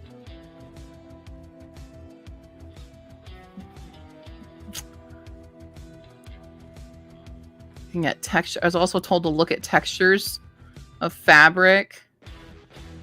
I don't know. I need further eyes on this. But that neck part right there is what's like... Also, oh wait, and then how the hair is too, though. That doesn't make sense. I think this might be AI. With the way that hair is, like, frizzing out like that in a very weird way. This might be AI art. Yeah, kind of a collaging, photo stacking. I don't think it is. I right now looking closer at that hair. We have two very different textures of the hair as well. That's not, I don't know what that is, but that's not right. I think this is AI. Well, we'll see what it's about. Yeah, it looks like the horse. Yeah. Yeah. Yep, it does. It does. And there's no copyright page. I can't verify it. All right, well, we'll see what it's about anyway. 2 fathers, 2 countries, and no place to call home. When your skin's the wrong color and eyes a hated shade of blue, life is one wretched battle after another. All that's kept me alive is the birthmark for which I was abandoned the night of my birth. A Luna moth, symbol of the mother goddess, was a terrifying potential for magic. I worship the fierce warrior who found, then named me Thea. In a moon, I turn 17 and will join his forces if he deems me worthy. Service alone will grant me citizenship and deflect the hate heaped upon me daily. Yet I'm troubled by our mission to deny my desert people across to this country's many resources. A warrior mage I've never trusted swears we've known each other in many lifetimes. He sees a different path for me, one in which I embrace the mystical destiny my birthmark portends. Faced by this alarming possibility, I ask, can I kill my own kind? Or will this mage, to whom I'm inexplicably drawn, convince me to give up a life of honor for one of magic?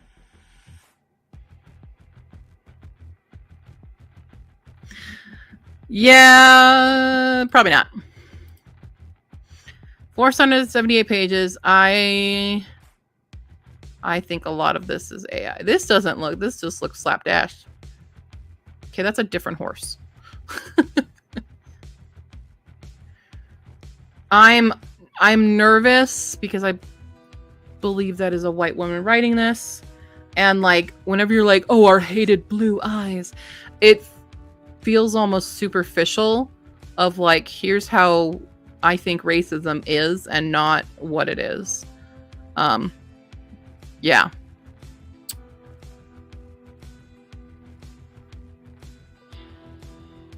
I don't know, but I can't put it on there because you've seen that on Leonardo AI. Yeah, I can't put it on because of AI art. I'm almost 100% sure that is definitely AI art. So unfortunately, it's a no. 'Tis a no from me. All right, we've got The Autumn Apprentice up next by Alexandra Runes.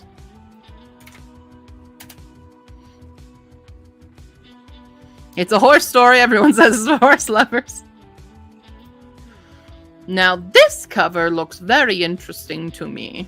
This looks more like historical fiction than anything. I'm sorry, I was immediately drawn to the weird folded hands, but okay. I like that style, though, that it's like a painting. Interesting.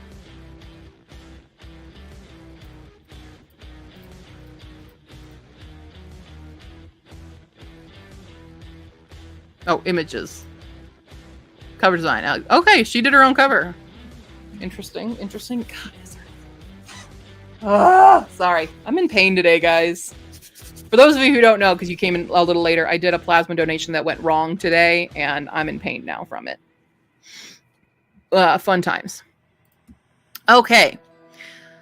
A disabled young woman opens her heart to a man with a soul full of secrets and magic of the darkest kind. Kirzma Rudish, a daughter of a wealthy merchant family, is soon coming of age and ready to enter society. Recovering from a curse that left her disabled, Kirza has spent much of her life in convalescence and seclusion, and now she must learn everything all over again. Under the guidance of Master Andros Bagadur, Kirza discovers not only her lost abilities, but a wider world beyond her privileged life, and feelings that call all her beliefs into question. As the reality of the world unravels, Kirzamaj is torn between duty and desire, because the man is twice her age, of an undesirable foreign background, and has a darkness about him that, even with her newfound knowledge, Kirza cannot explain.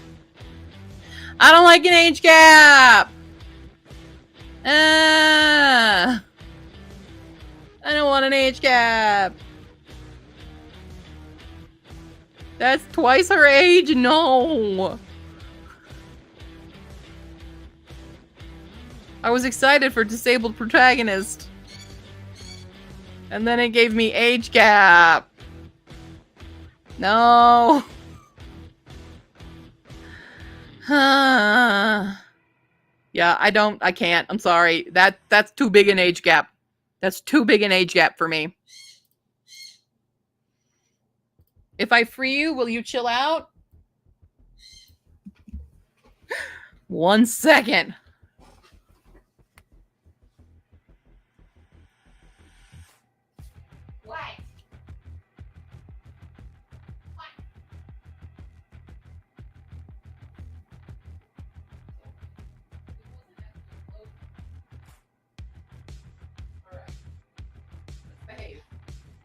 Learn to behave. You better not start screeching there. Okay. Okay. Yeah, I do hope the book represents disabilities correct as well. Not one of those can't look, but after I fell in love, suddenly I can. Yeah, magical healing. For no reasons. I like ones that, you know, the disability isn't magically cured. Which is why I highly recommend Kendra Merritt's books. She's a disabled author who writes disabled protagonists, and she's fantastic at it. And they are disabled like throughout, and they find strength in their disabilities and stuff. So Kendra Merritt, buy Winged Chair, start there, and you will have the time of your life because it's fantastic. I will constantly recommend Kendra's books. I think she is such an underrated talent. Yeah. Okay, Lost Wings, Camilla Vavruch. That's a fun last name. Vavruch. Oops, I can type. Camilla.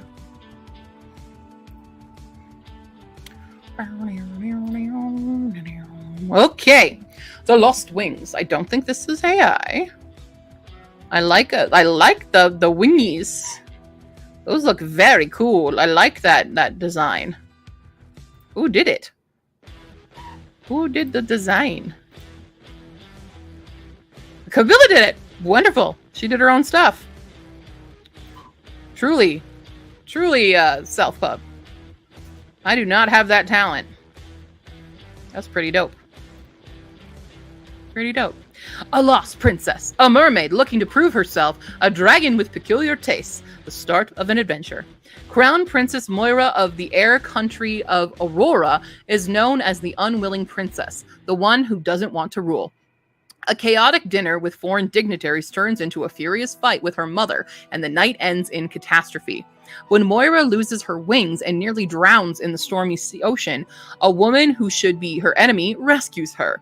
Water woman Nerida, I just totally fumbled that name, has never been to the surface and isn't looking for adventure, but she is trying to prove to herself that she's more than the people around her believe. Add in a lonely dragon, and Moira has some strange traveling companions to help her as she searches for a way to get her wings back and return in time to claim her place in the world she thought she wanted to escape. Will she find a way, or will she get not only herself but her friends as well killed? Okay, but is this gay? No. Just friends. Just friendos. I thought it was going to be sapphic. But it seems very fun. It's a YA book. Okay. It's nice and clean.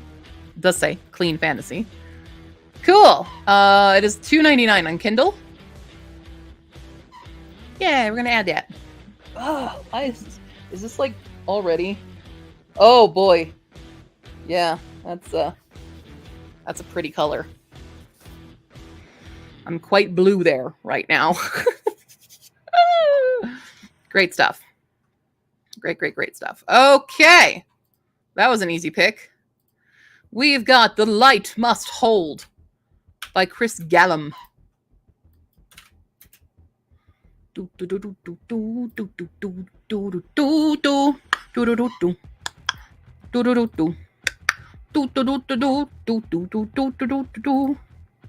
Why isn't it loading? It's taking forever to load. There we go. The Light Must Hold.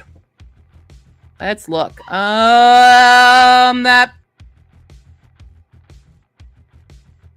Uh-oh.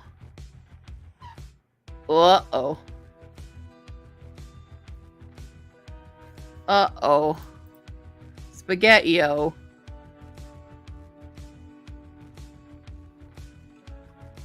Uh-oh. Spaghetti-o. No copyright page. Is there a copyright page? There is not. I think this might be AI. That hand looks funky to me. This might be AI. Oh, but it's gay.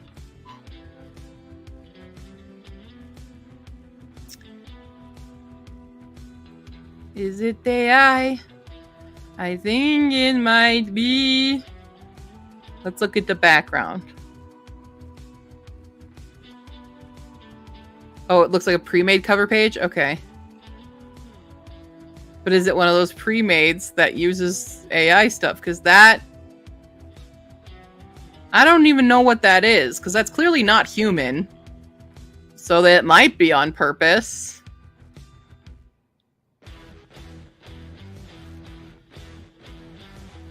I can't even tell. I need to I need to zoom in even closer on this, to be honest.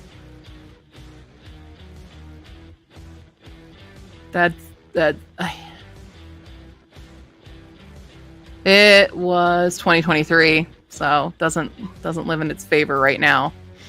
Well, let's see what it's about. In a world without stars, divine crystals shield the folk of Esiaga from fiends that prowl the darkness. When Lior, a priest who communes with the crystals, prays to the deities and asks for their guidance, he is met only with silence.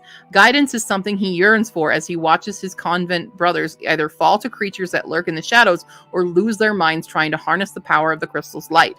That is, at least until travelers arrive on behalf of the queen. Sworn to come to their kingdom's aid in times of need, Lior and his convent brothers must make the hazardous pilgrimage to the capital, Bangor. The guidance Lior has always sought comes in the form of Eluin, the paladin sworn to guide the convent's caravan. Where Eluin leads Lior, however, deviates from the known path. Can you use convent for... Wouldn't it be a monastery? Long fingers in the character in the middle. Yeah, I mean, they have teeny tiny head in this giant anime-esque style, not mecha suit, but like, the proportions are definitely weirdly off. Yeah, it would be a monastery, not a convent. Convents are for nuns.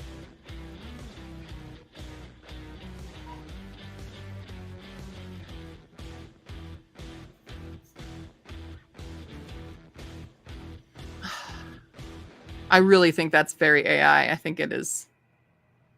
And like, it is AI too. I think, unfortunately, I do think that's an AI cover, so I can't put it on. I'm sad though, because it says it's gay. Male nuns? Oh no, it says priest!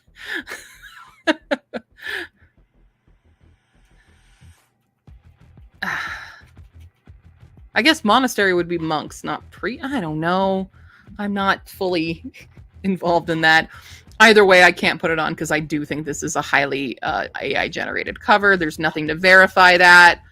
A lot of things are not adding up anatomically here for me, so... Unfortunately, that's a no.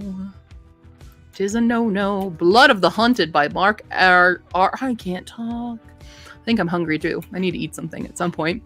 Mark R. Michiola. Michiola? Oh, come on. Why is it not? Blood of the Hunted.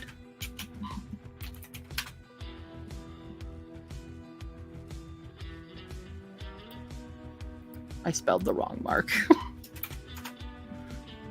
There it is. Yeah, I don't know. It's a weird thing. Tis weird. All right, we have a simple cover. I like the mask. It looks like it was like somebody found a picture of some kind of gold filigree and then cut out, like, shaped it on Photoshop, which is fun.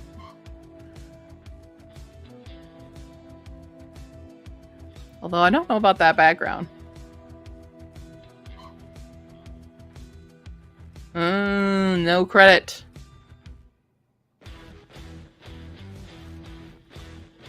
No credit to a cover artist.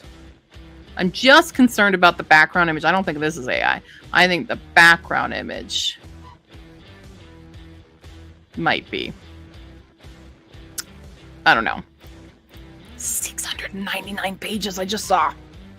When things seem their darkest, two heroes decide to rekindle hope by enduring great dangers to their body and soul, all in order to break free of the grip their cruel oppressors have on them.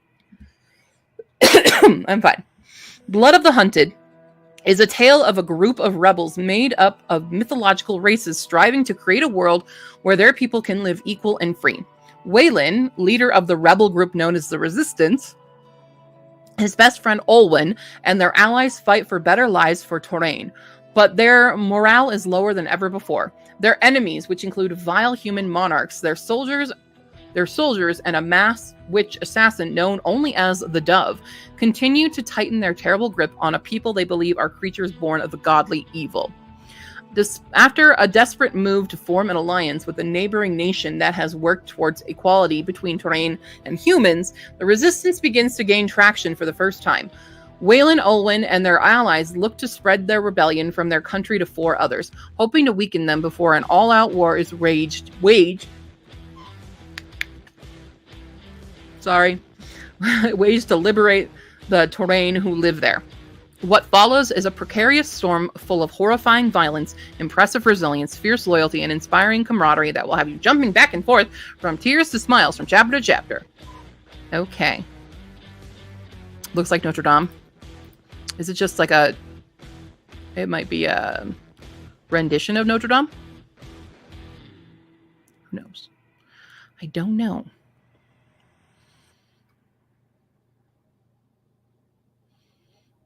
Mm-hmm.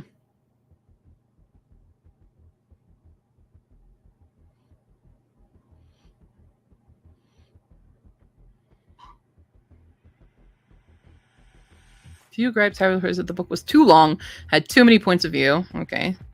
It made it hard to keep track of all the new characters and progression of the story.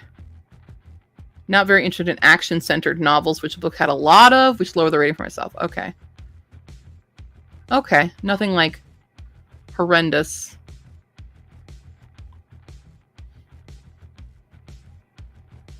Humans are the villains. When are they not? When are they not humans? Or not the villains? It's humans. Okay. Well, I think I'll add it. Intrigued enough. Want to know about the Dove. All right. We're getting 1, 2, 3, 4, 5, 6, 7, 8, 9. We're on our final 10 of the day. Legend of Elbercon by Yu Xiao Chen. Elbercon. Very simple, basic cover. A little dragon. Look at our dragon up there. Another one. Okay.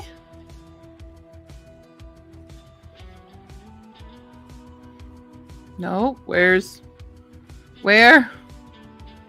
Oh, there's music. Huh. Wait.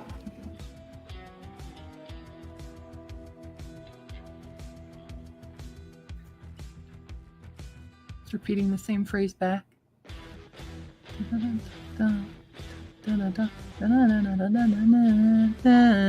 Okay. Sorry, just gonna read some music here.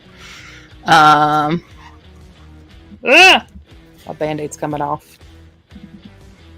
I don't know who did the cover art. You credited elsewhere?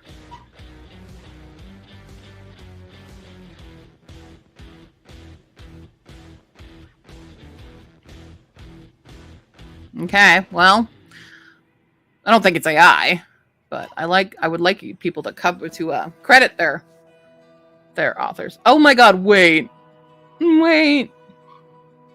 There's hold on. Okay. Read it first and then we'll geek out. Thousands of years after dark magic was subdued, unknown danger threatens the seemingly peaceful. I need to wake the hell up. I'm sorry, guys. Okay. Thousands of years after dark magic was subdued, unknown danger threatens a seemingly peaceful hill-down plain. Aerie, a youth of 17, is a captive and servant to the king of Elbercon, a cruel, merciless monarch with a mysterious past. Living under constant mental and physical abuse, Aerie's only consolations are his secret haven, a treehouse deep in the forest, and his friends, Rudy and Lena. He would risk everything for them, but no one he cares about can truly be safe when the king's biggest enjoyment is Aerie's suffering. A number of short music oh my god. Illustrations and nested sub-stories completes the transmedia storyline. A live performance of the theme music, composed and conducted by the author, performed by the Sydney University Wind Orchestra, can be watched online. Dude, I play the flute, okay? We're checking this out.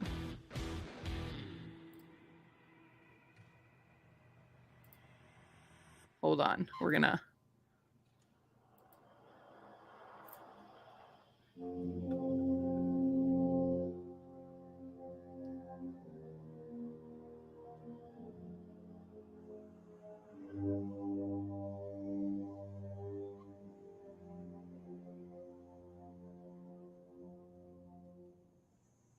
Oh, that's true. Rebroadcast rights. Well, I don't make money.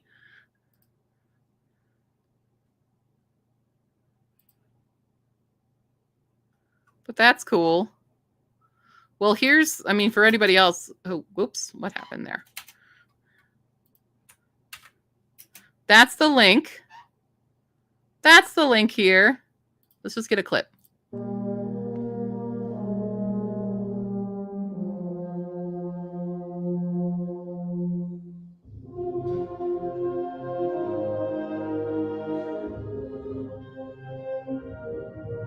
That's cool.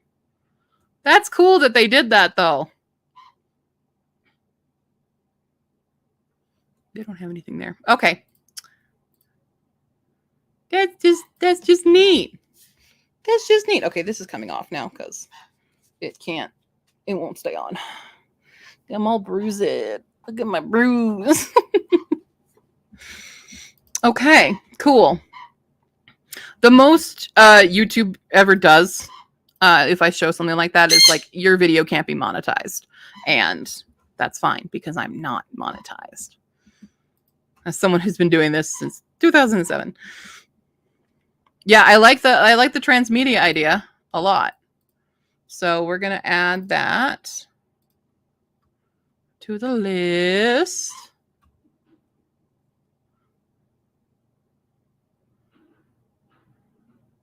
That seems very, very cool. That just seems cool. Very, very cool. All right. Cursed King by Danielle Paquette Harvey.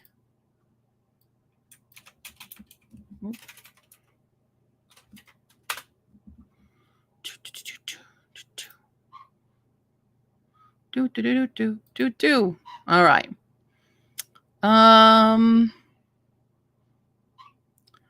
Interesting cover, I will say. Cool font. This shatter effect is a bit much for me. Like, it gets lost right here between the sword and that.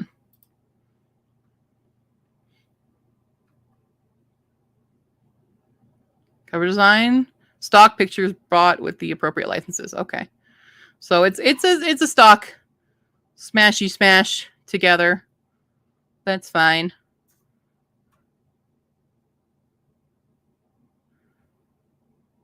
I don't like when people do this. Like, okay. A lot of the time it's because it was paid to be there. I don't know. All right, let's see. This is a long, slightly long synopsis. A vampire assassin, bad in all the best ways. A sexy, oh god, half vampire, half werewolf king, elves, dragons, magic, and betrayal. In a world teetering on the edge of chaos, a legendary prophecy unfolds, foretelling the rise of the cursed king. Born from an impossible love between a vampire and a werewolf, he possesses a power unrivaled by any creature that roams the night. A cruel fate awaits the cursed king, Nathan, as his rule is forced into question after a series of unexplainable events. Confronted by enemies from all corners, the cursed king is thrust into a web of deceit, peril, and betrayal, far surpassing anything he had ever imagined. To reclaim his destiny and restore equilibrium to a world on the brink of ruin, he must confront the very essence of his own existence. Caleb never misses a contract, even better when it's a woman he can savor. The day his target slips through his fingers threatens to tarnish his reputation. The assassin will go to the ends of the earth to hunt and finish what he's been hired to do. Samantha comes from a respected line of noble vampires, but their fortune is secretly lost. Now betrothed to the cursed king, she hopes to restore her family's name. However, her true motives remain shrouded in darkness as faith dictates her every move, for the gods have chosen her. This epic tale of forbidden love, dark prophecies, and insurmountable challenges, the cursed king must rise above his origins and find the strength to defy destiny. The world's fate hangs in the balance as the cursed king confronts his true legacy. Also, the names are just funny to me. Nathan! I know a handful of Nathans. I can't imagine any of them being a king. Right, I can't. Very normal names in a fantasy world are always something very... It's why I can't get over Dune. And the main character being Paul. And his mom is Jessica. I can't. I can't. I laughed so hard at Dune when I first read that. And was like, Paul? His name is Paul?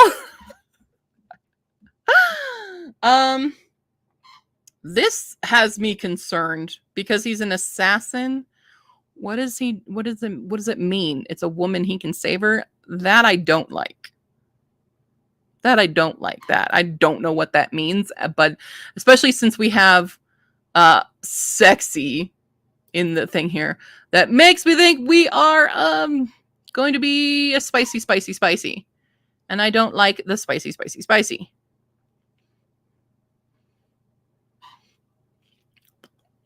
reminds me of someone I know.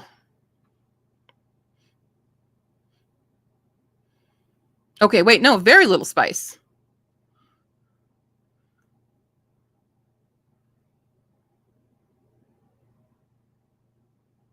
Okay.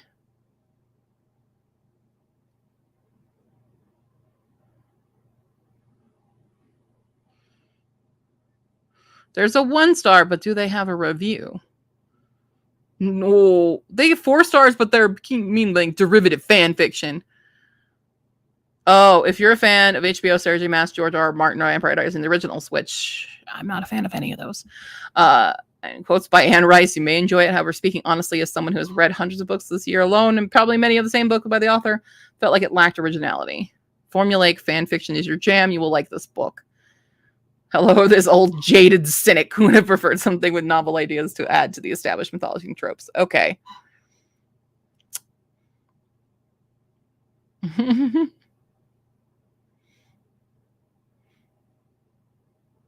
Oh, they did write a review. I do not like the book at all. First, I thought it could be very interesting because of the extended world building, but that even that did not help. The story is told from the point of views of a lot of people. It's very confusing. There is confusion the whole book until the end. Further, the characters are not very interesting, nor is the plot. There is no big plot development. You are looking for sense, but you will not find it. Also, the writing style does not project emotions to the reader. The basic idea was not so bad, but the execution was not good. Really not able to understand the other good evaluations.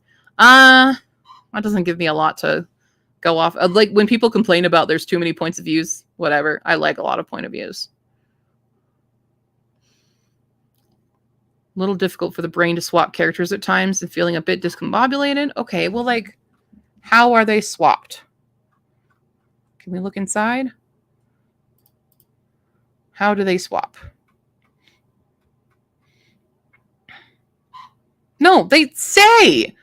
The chapters say who they are. It's got a map. They say. I don't know why that confuses people when it says it at the title. Yeah, there's two possible reasons. So that's not a truly impactful 1-star review for me. That doesn't turn me away from the book at all. I'm just looking at a sample of the writing style.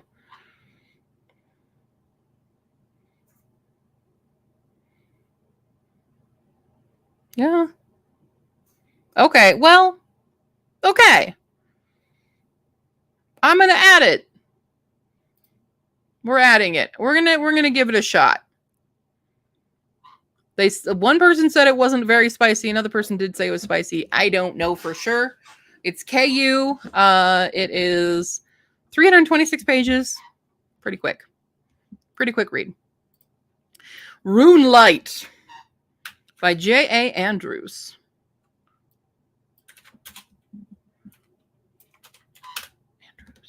I need more liquid. Oh, this is so sore.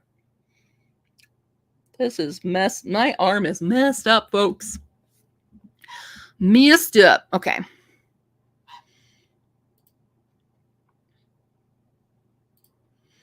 Here we go. I like a good symbol on a cover.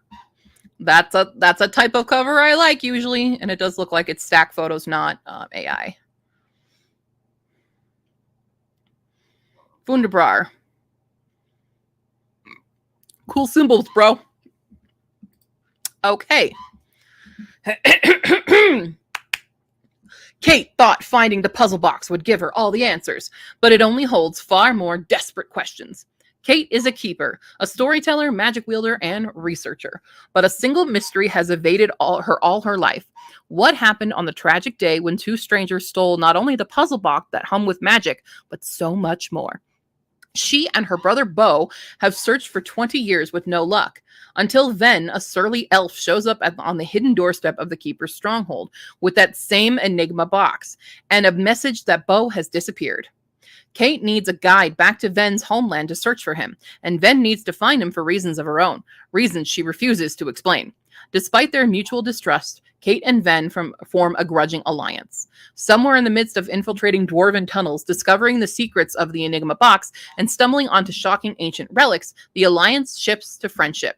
But as the search for Bo grows increasingly dangerous, they uncover a complex plot woven through centuries, devastating not just individuals, but entire empires. And even working together, the inexplicable forces standing against them may be too much. Is it all about friendship, or is it also gay? It does not say that it is gay, so it's just a friendship, which is fine. I like good friendships. Okay. Oh, it looks like a cover of The Witch's Crystal by Devin Gambrell. Huh.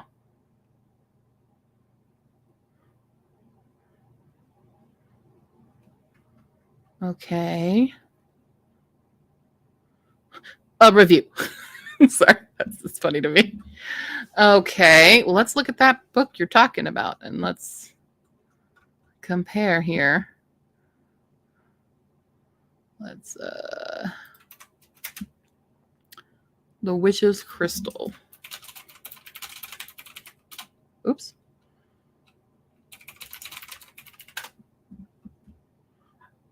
Oh, I get what you're saying.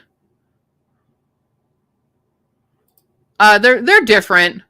They have similar colors. Here's the one we're talking about. Very similar color schemes, but not a like a ripoff or anything. Just similar color schemes and like placement and stuff. So, whew, not stolen. I was worried for a second. Hi, Fairy Law. Yeah, let's. Oh, does it have? Let's read a summary. It might be. Usually I see it in the copyright so that the author has the copyright to the images. There it is. Saint Jupiter. Wow, I can't talk. Saint Jupiter. I was thinking of the book Saint Jupiter's Folly. Saint Juniper's Folly is the book I was thinking of. So it's there. Just having the cover art copyright should be on the copyright page. Yeah. Whoops. Whoops. Whoops. Did we see a map? Oh, I just totally... Yeah, there's a map. A good old mappy map. Cool, cool, cool. All right. Well, Fogbound is actually the first reviewed book from Weatherwax Report. I think Weatherwax has actually now done 2 different reviews already. But Fogbound was already reviewed. Oh, free downloadable map. You're right. So you can also take a little look at their review if you want. Oh, boom, boom. Here is Fogbound. Okay. He looks like an actor. What's the actor's name? It's from Game of Thrones. What's the actor's name? He's not a main character. He's a side character. Kind of giving cheekbones of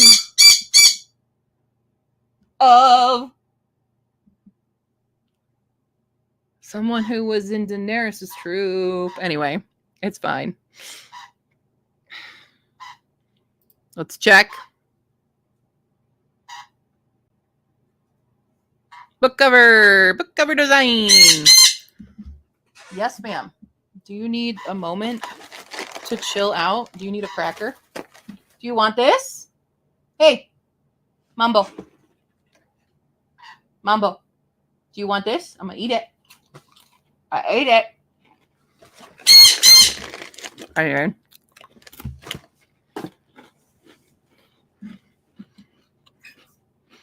I wasn't thinking Ramsay. I was thinking Joran. He's giving Joran cheekbones. Yeah. That one. That's who I was thinking. Joran.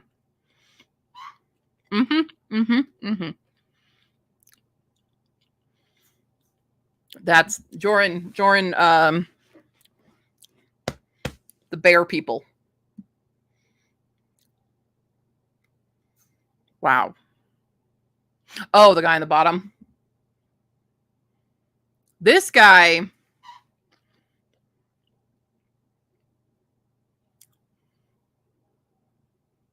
No, I don't recognize a Game of Thrones character for that one. But this one up here, sorry. This guy, he looks Joran. Mormont. Thank you, Mormont. Wow. My trivia is... Now I started eating crackers. Oh, no. I'm hungry. Okay. Okay. And some ASMR chewing. Yeah. Jorah Mormont.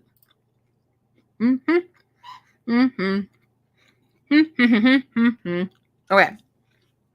Brave the fog. Embrace another self. The nation of Entervia. The nation of Entervia is on the brink of annihilation, but amidst the chaos in the capital city, one man stands as the key to Entervia's fate. Xerxian Volnare, a young history teacher with no love of war, haunted by the specter of a long-dead legendary hero who once saved the land. Xerxian's peaceful life is shattered as he is possessed by the hero and thrust into the trenches of a battle far more sinister. One waged within his own mind. His newfound abilities earn him renown.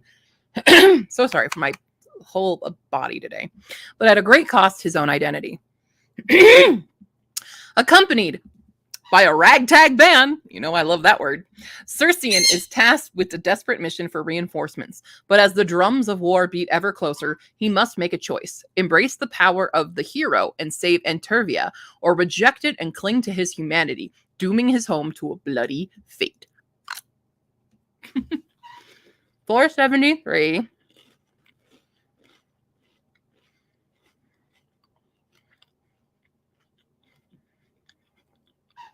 Mm-hmm. So much fun.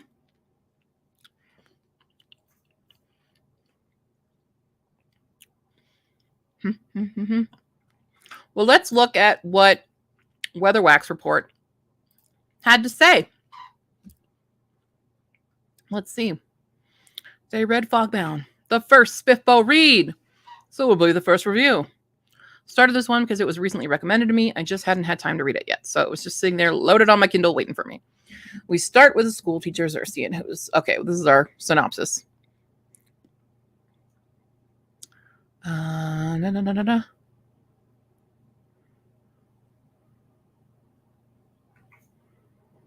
gets possessed by a ghost of a general who's all like, let's sign ourselves up to the army during a time of brutal warfare. Okay. Story basically follows his journey through the military, complete with training montage of supernatural powers gained and a newfound family military vibe. A newfound family military vibe. Let me emphasize the correct words. The plot did expand a bit as the world expanded, but to go much more into it could be considered a spoiler.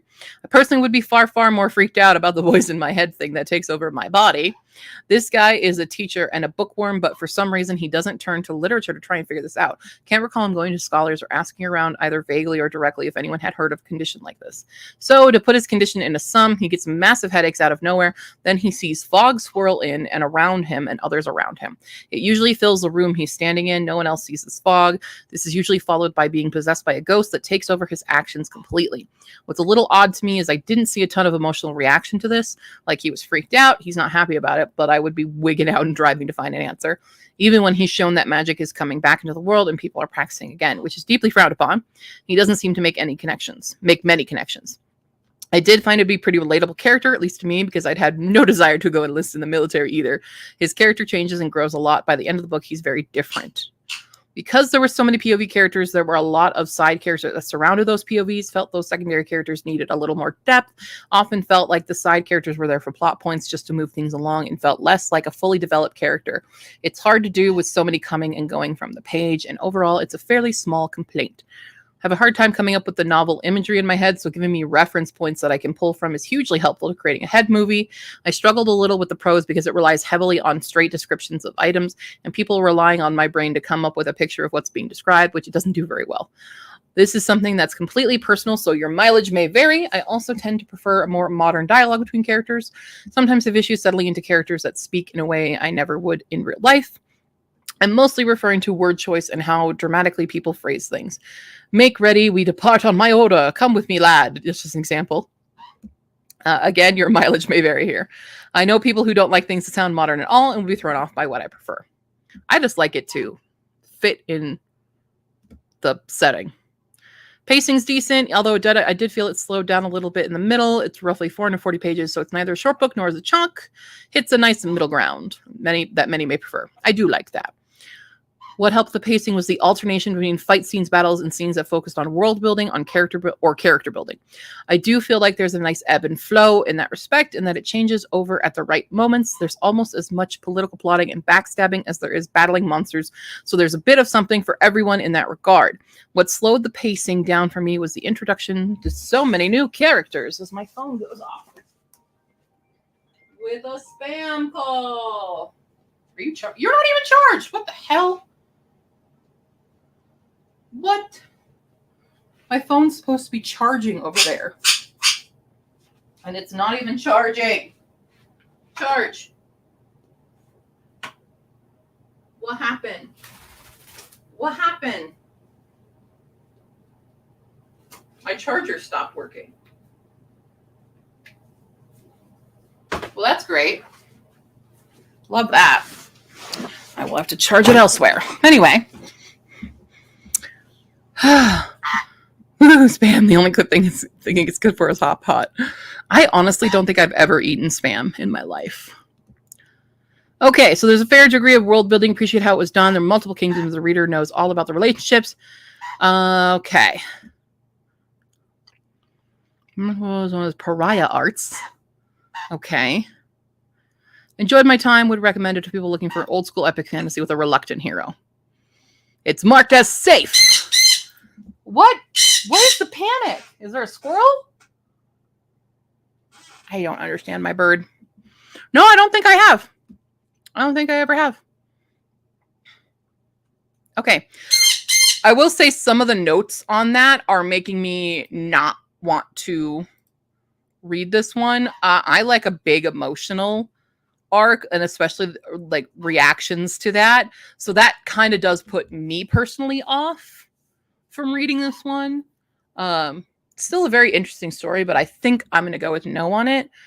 If he's, especially when he's a scholar, you would think first and foremost, go look it up, you know? So, okay. You drove past the Spam Museum once on a long distance trip. The whole town smelled so bad.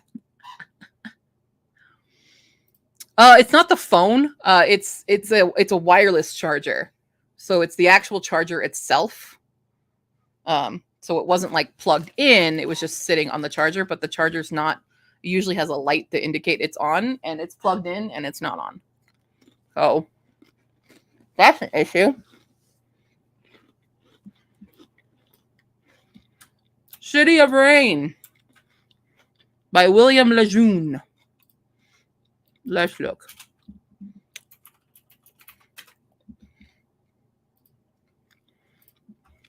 City of Rain. I don't know why. That's what I thought. Okay. Okay. Let's look inside. There's a map.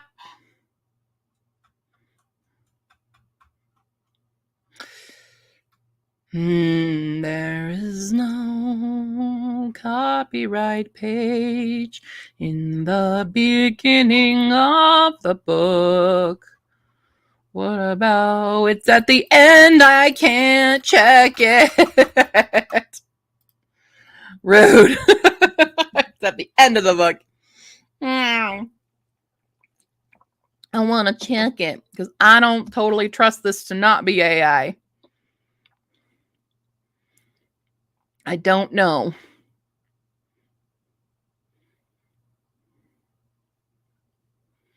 That just, it's not reading right to me. Something's off. Something's off. Grew up eating cubed and fried Spam mixed with mac and cheese. No, we just weren't really Spam people. Not really that at all. All right, well, let's see what it's about. I'm struggling today, guys. I'm so sorry. An ancient mystery, a sorceress in hiding and the wizards who hunt her. Daughter of a minor house and fledgling mage, Summer Fontenay yearns for a life beyond her cloistered world. But when her dying master entrusts her with a mysterious parchment, she must use all that she has learned to survive. For there are those in the imperial court who would kill to obtain it and the secrets that it holds. Suspected of murder and pursued by the Emperor's wizards, Summer must deliver the parchment to the distant city of Torek. But the city is a place of both. But the city is a place of both splendor and peril. Its labyrinthine canals and alleyways are mirror of the. Its labyrinthine canals and alleyways a mirror of the ever-shifting factions and loyalties that Summer must navigate in order to reach her goal and restore her name. Okay. Interesting. I don't know about the cover, though. Who can tell me? Anyone? It might not. I don't know. 730 pages, baby. Woo! Woo-hoo! Oh, damn. That's a harsh review right at the beginning. Wanted like this book, but the format of the novel made it difficult. The main characters occasionally have flashbacks that aren't indicated in any way, except that suddenly the timeline changes and it's more or less clear from the context that the character is remembering a previous event. The story is told from the points of view of various characters, originally only two, but then new characters are introduced suddenly throughout the story. Multiple plotlines are introduced that are not resolved. I mean, it's the first in a series, so that's okay. Not in the way of a novel leaving room for a sequel. Oh, okay. But in the way of a serial. In this vein, the novel simply ends in a way that's becoming increasingly common. There are so many things going in that it's hard to track the plot and relationships between the characters. The use of common terms in new contexts, such as disputation, being used to mean a formal exam in a person's abilities adds to the difficulty flowing the pot. Okay. If I don't like it, it stops so abruptly that it leaves a feeling of incompleteness. They've created a rich and varied world with engaging characters, which draws the reader in despite the issues that make it difficult to read. Hopefully, any sequel will complete the many hanging plot lines, which that's what I would hope would happen.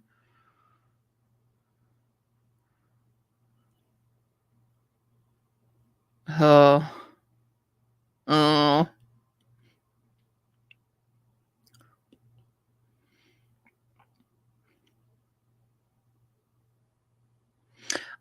I honestly, the spam discourse is hilarious right now to me. Let's take a look.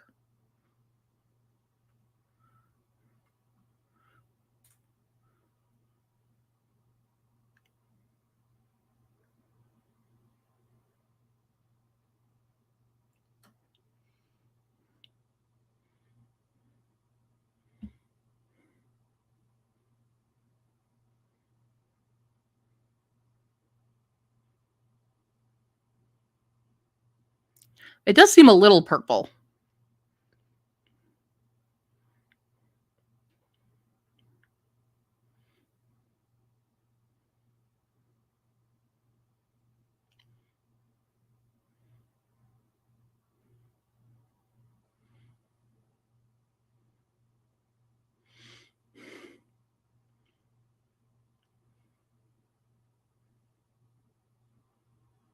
Yeah, it does seem very old school epic fantasy with its writing style as well.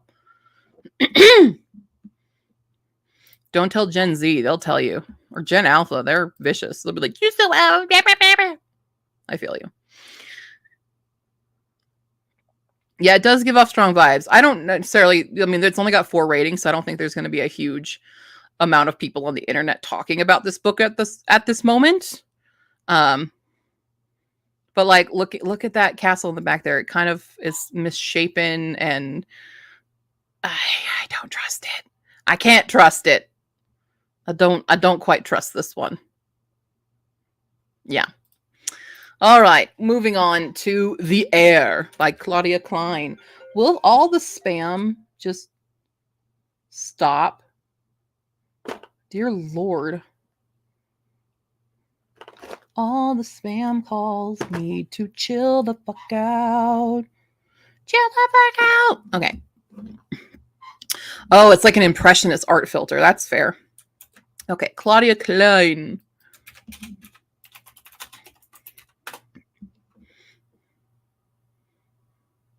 This one. Okay, this is a stacked image, so this is not AI. I can tell you that. I'm pretty sure these are stacked, which is totally fine. Let's just verify, shall we? 100 covers. Oh.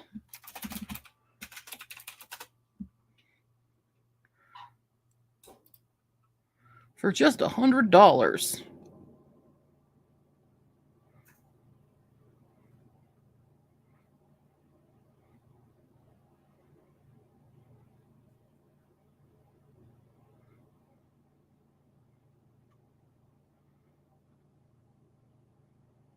Okay, I don't think it's AI. I just think it's their stock stuff. Okay. Okay. Sisters separated by war. Oh, thanks. Yeah, I need to actually look at the publishing dates. That would help as well. Sisters separated by war, brothers divided by hate. To stop their world being torn apart by darkness, will they find a way to unite? A royal rivalry divides that two princes of Erlingwe. A bloody battlefield separates the two princesses of Arbanad, and a creature of darkness waits to destroy them all. When Kat's father, the king of Arbanad, tells her and her sister to flee the coming war, only one of them listens. Determined to help her army, Kat instead disguises herself as a boy and joins their ranks as an archer. But the battle turns bloodier than anyone anticipated, and before she can escape, Kat is taken captive by the crown prince of Erling. I'm going to call it Erling. As second in line, Prince Thomas isn't the one taking the throne, but he knows he would make a better king than his power-hungry older brother. So when he finds Cat as his brother's prisoner, they begin an unlikely alliance to seek the sinister new king's demise. But little do they know, a darker power is at work behind the new king, and a civil war has stolen safety away from Cat's sister.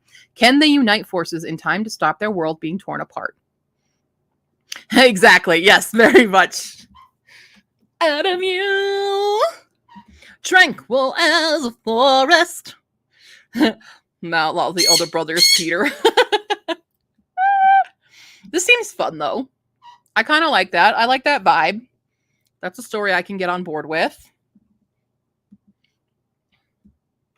It also reminds me of the Ivory Key in a way, except all of those were siblings and it wasn't two different sets of siblings, but it kind of gives me that vibe as well. The characters give their own names rather than a fake one. They are actively being hunted. Okay, well, sometimes we don't all have our brain cells, okay? I hate this. I didn't even finish the book. You don't get to review then. If you're just bored by it, you don't get to review. I'm saying.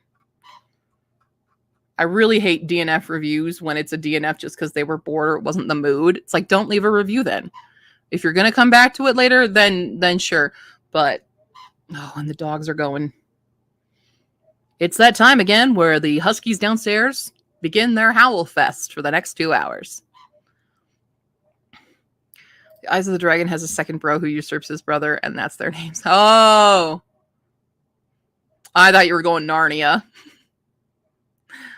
Sometimes we got two brain cells fighting for fourth place. That's good. I like that. All right. This is $2.99 on Kindle. We're going to add it. Beautiful. All right. We're down to the last four. Council of the Wicked. Elizabeth Schrechter.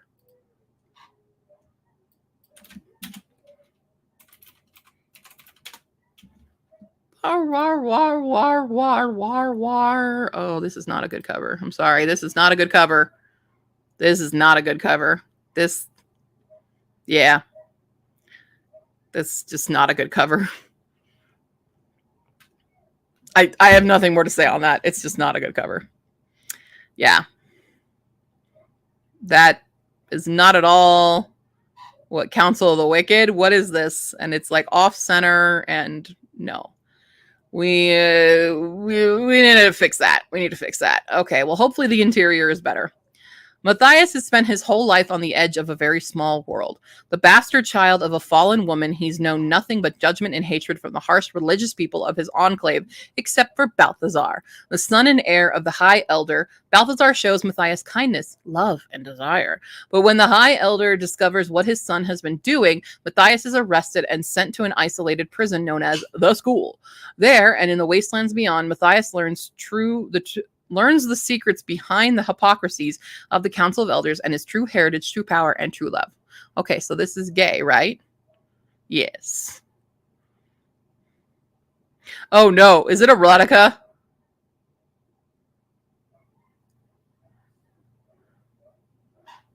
Only a 1 4-star rating. Oh no.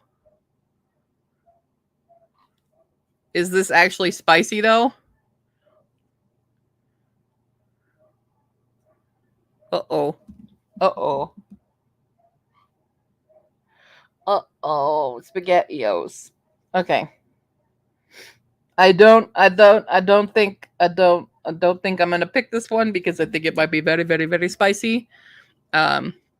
This needs a revamp though, for sure. This definitely needs a revamp on cover art. That cover does not reflect what is inside the book for one, and it's just very bland and not something that I would ever like reach for. Book 1 of 3. Yeah, there's 3 down here. But at least they all follow the same pattern, but it's just not a good cover. Sorry to say, it's just not a good cover. All right, the Saga of Bjorn Unfrid.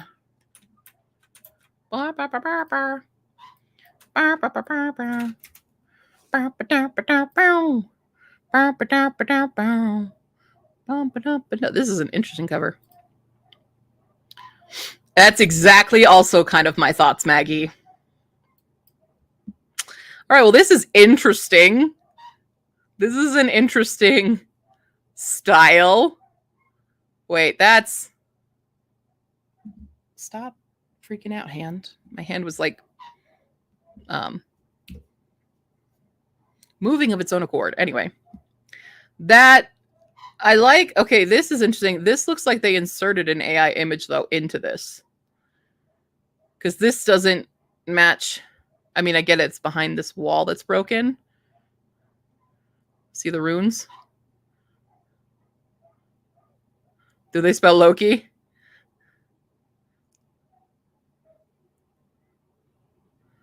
Let's see. This is a 2024.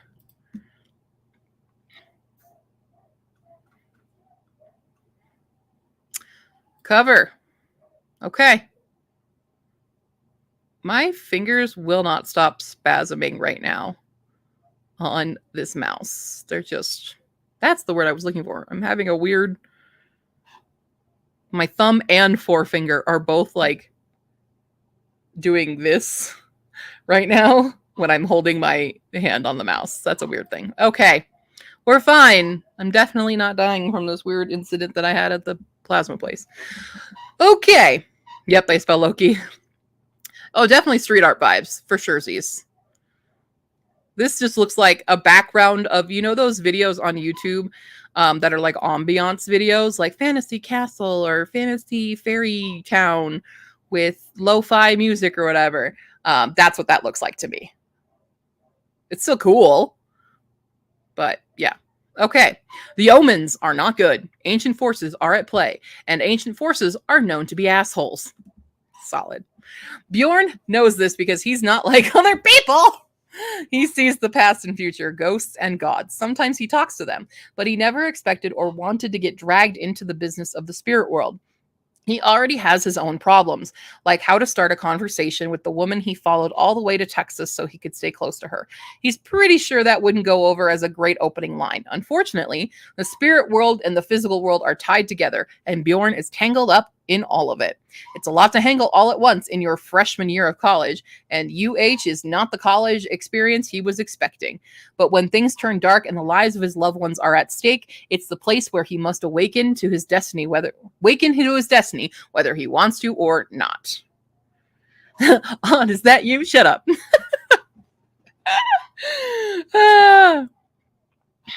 This looks fun, though. It's only 201 pages.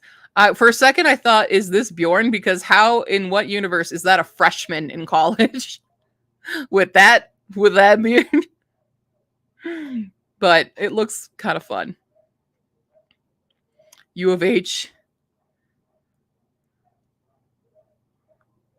Wait, U of A, like, do you know this? Is this an actual school? Oh, in Texas, University of Houston, I assume. It looks fun. It looks like a fun time. I like a reluctant hero, and it had me at that, like, and ancient forces are known to be assholes. Like, yeah.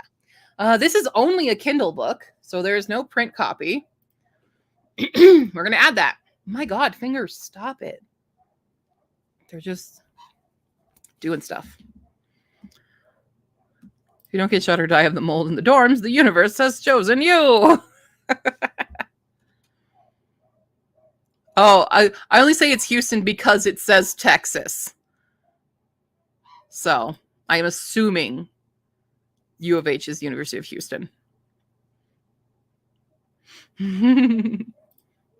All right, last two. Severed Legacy by E.M. Zolator.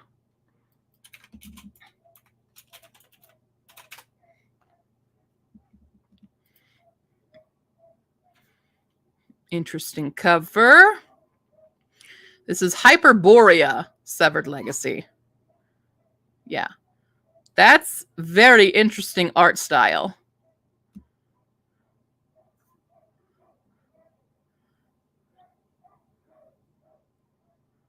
Okay. Show me. 2021. Rodrigo Rizzo is the artist. Cool. Just a little zort your brain does. Gotcha. Yeah, comic book cover or I would say comic book like 80s, 90s, 70s even comic book style. It's a classic comics, not current, but classic. All right. Oh, and it's an illustrated book for readers. Illustrated as well. You good? Okay. You will never find your way. You are lost. Such are the hauntings of Eos Bellator. Trapped in the North American sector desert by a never-ending sandstorm, the government forces the orphan siblings Eos and Maxima to harvest their soul energy, providing power for the sector. Beyond the sands lies a tattered world being vied for by many forces. Yet the biggest threat to Eos is not having control over his emotion-driven abilities. When fear overwhelms him, disaster strikes, and the siblings are separated. They learn that they are not alone. The Mitad, an off-world organization of similarly superpowered members, is attempting to capture them. The government has them cornered. A crazed prisoner seems to hold the answers. So begins a journey of high-powered, dangerous adventure. Eos and Maxima's search for freedom and the truth about their past leads them to pursue a mysterious world they never knew existed. Hyperborea. This seems interesting, and I like that it's like an illustrated middle grade YA, 457 pages. Whoa. Sorry, my hand is really spasming right now. This is a weird event. What a weird event. Awesome art. Cool. Yeah, this seems dope. It is on KU, but if it has all the art, I kind of want to like have a physical copy of that, to be honest. That seems pretty cool. Pretty cool. All right. We are on our final book of the day. Final book of the stream. Rumor of Thorns by Sandal Wall.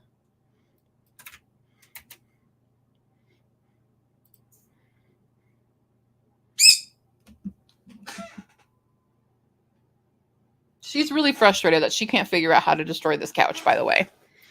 Okay. Rumor of Thorns. I like the cover. I like this. This is my style of cover. This is cool. Let's take a look who did that. Do. Do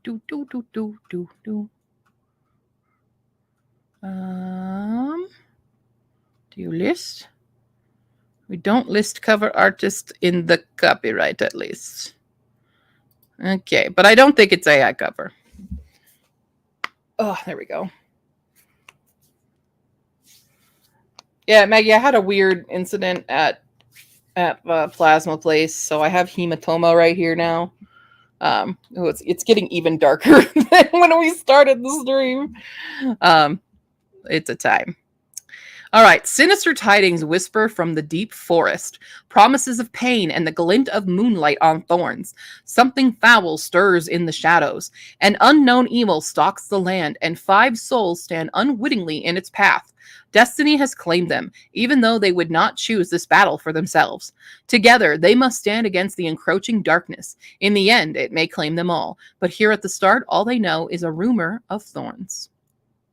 Doesn't tell me a whole lot. Like, I'd like to know more about, like, who are the characters, what's going on there.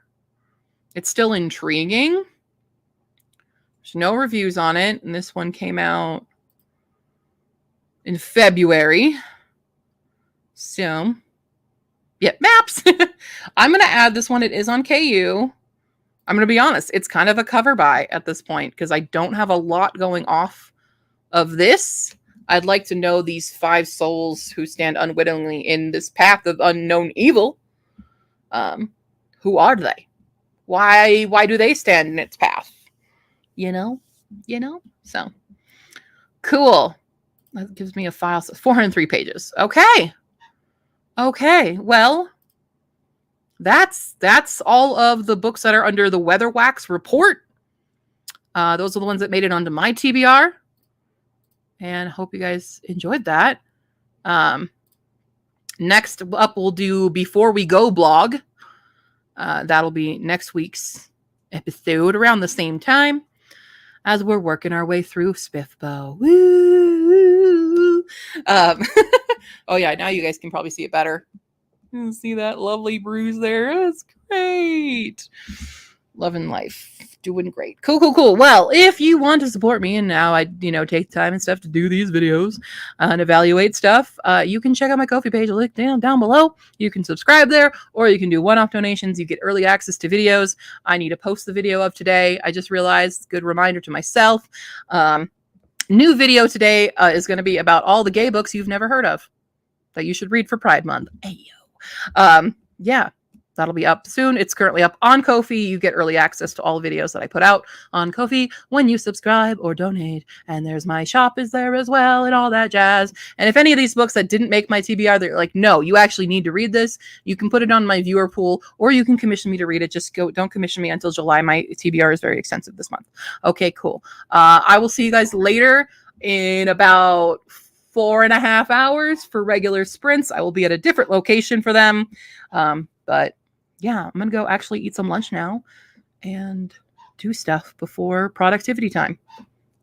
Thanks for joining.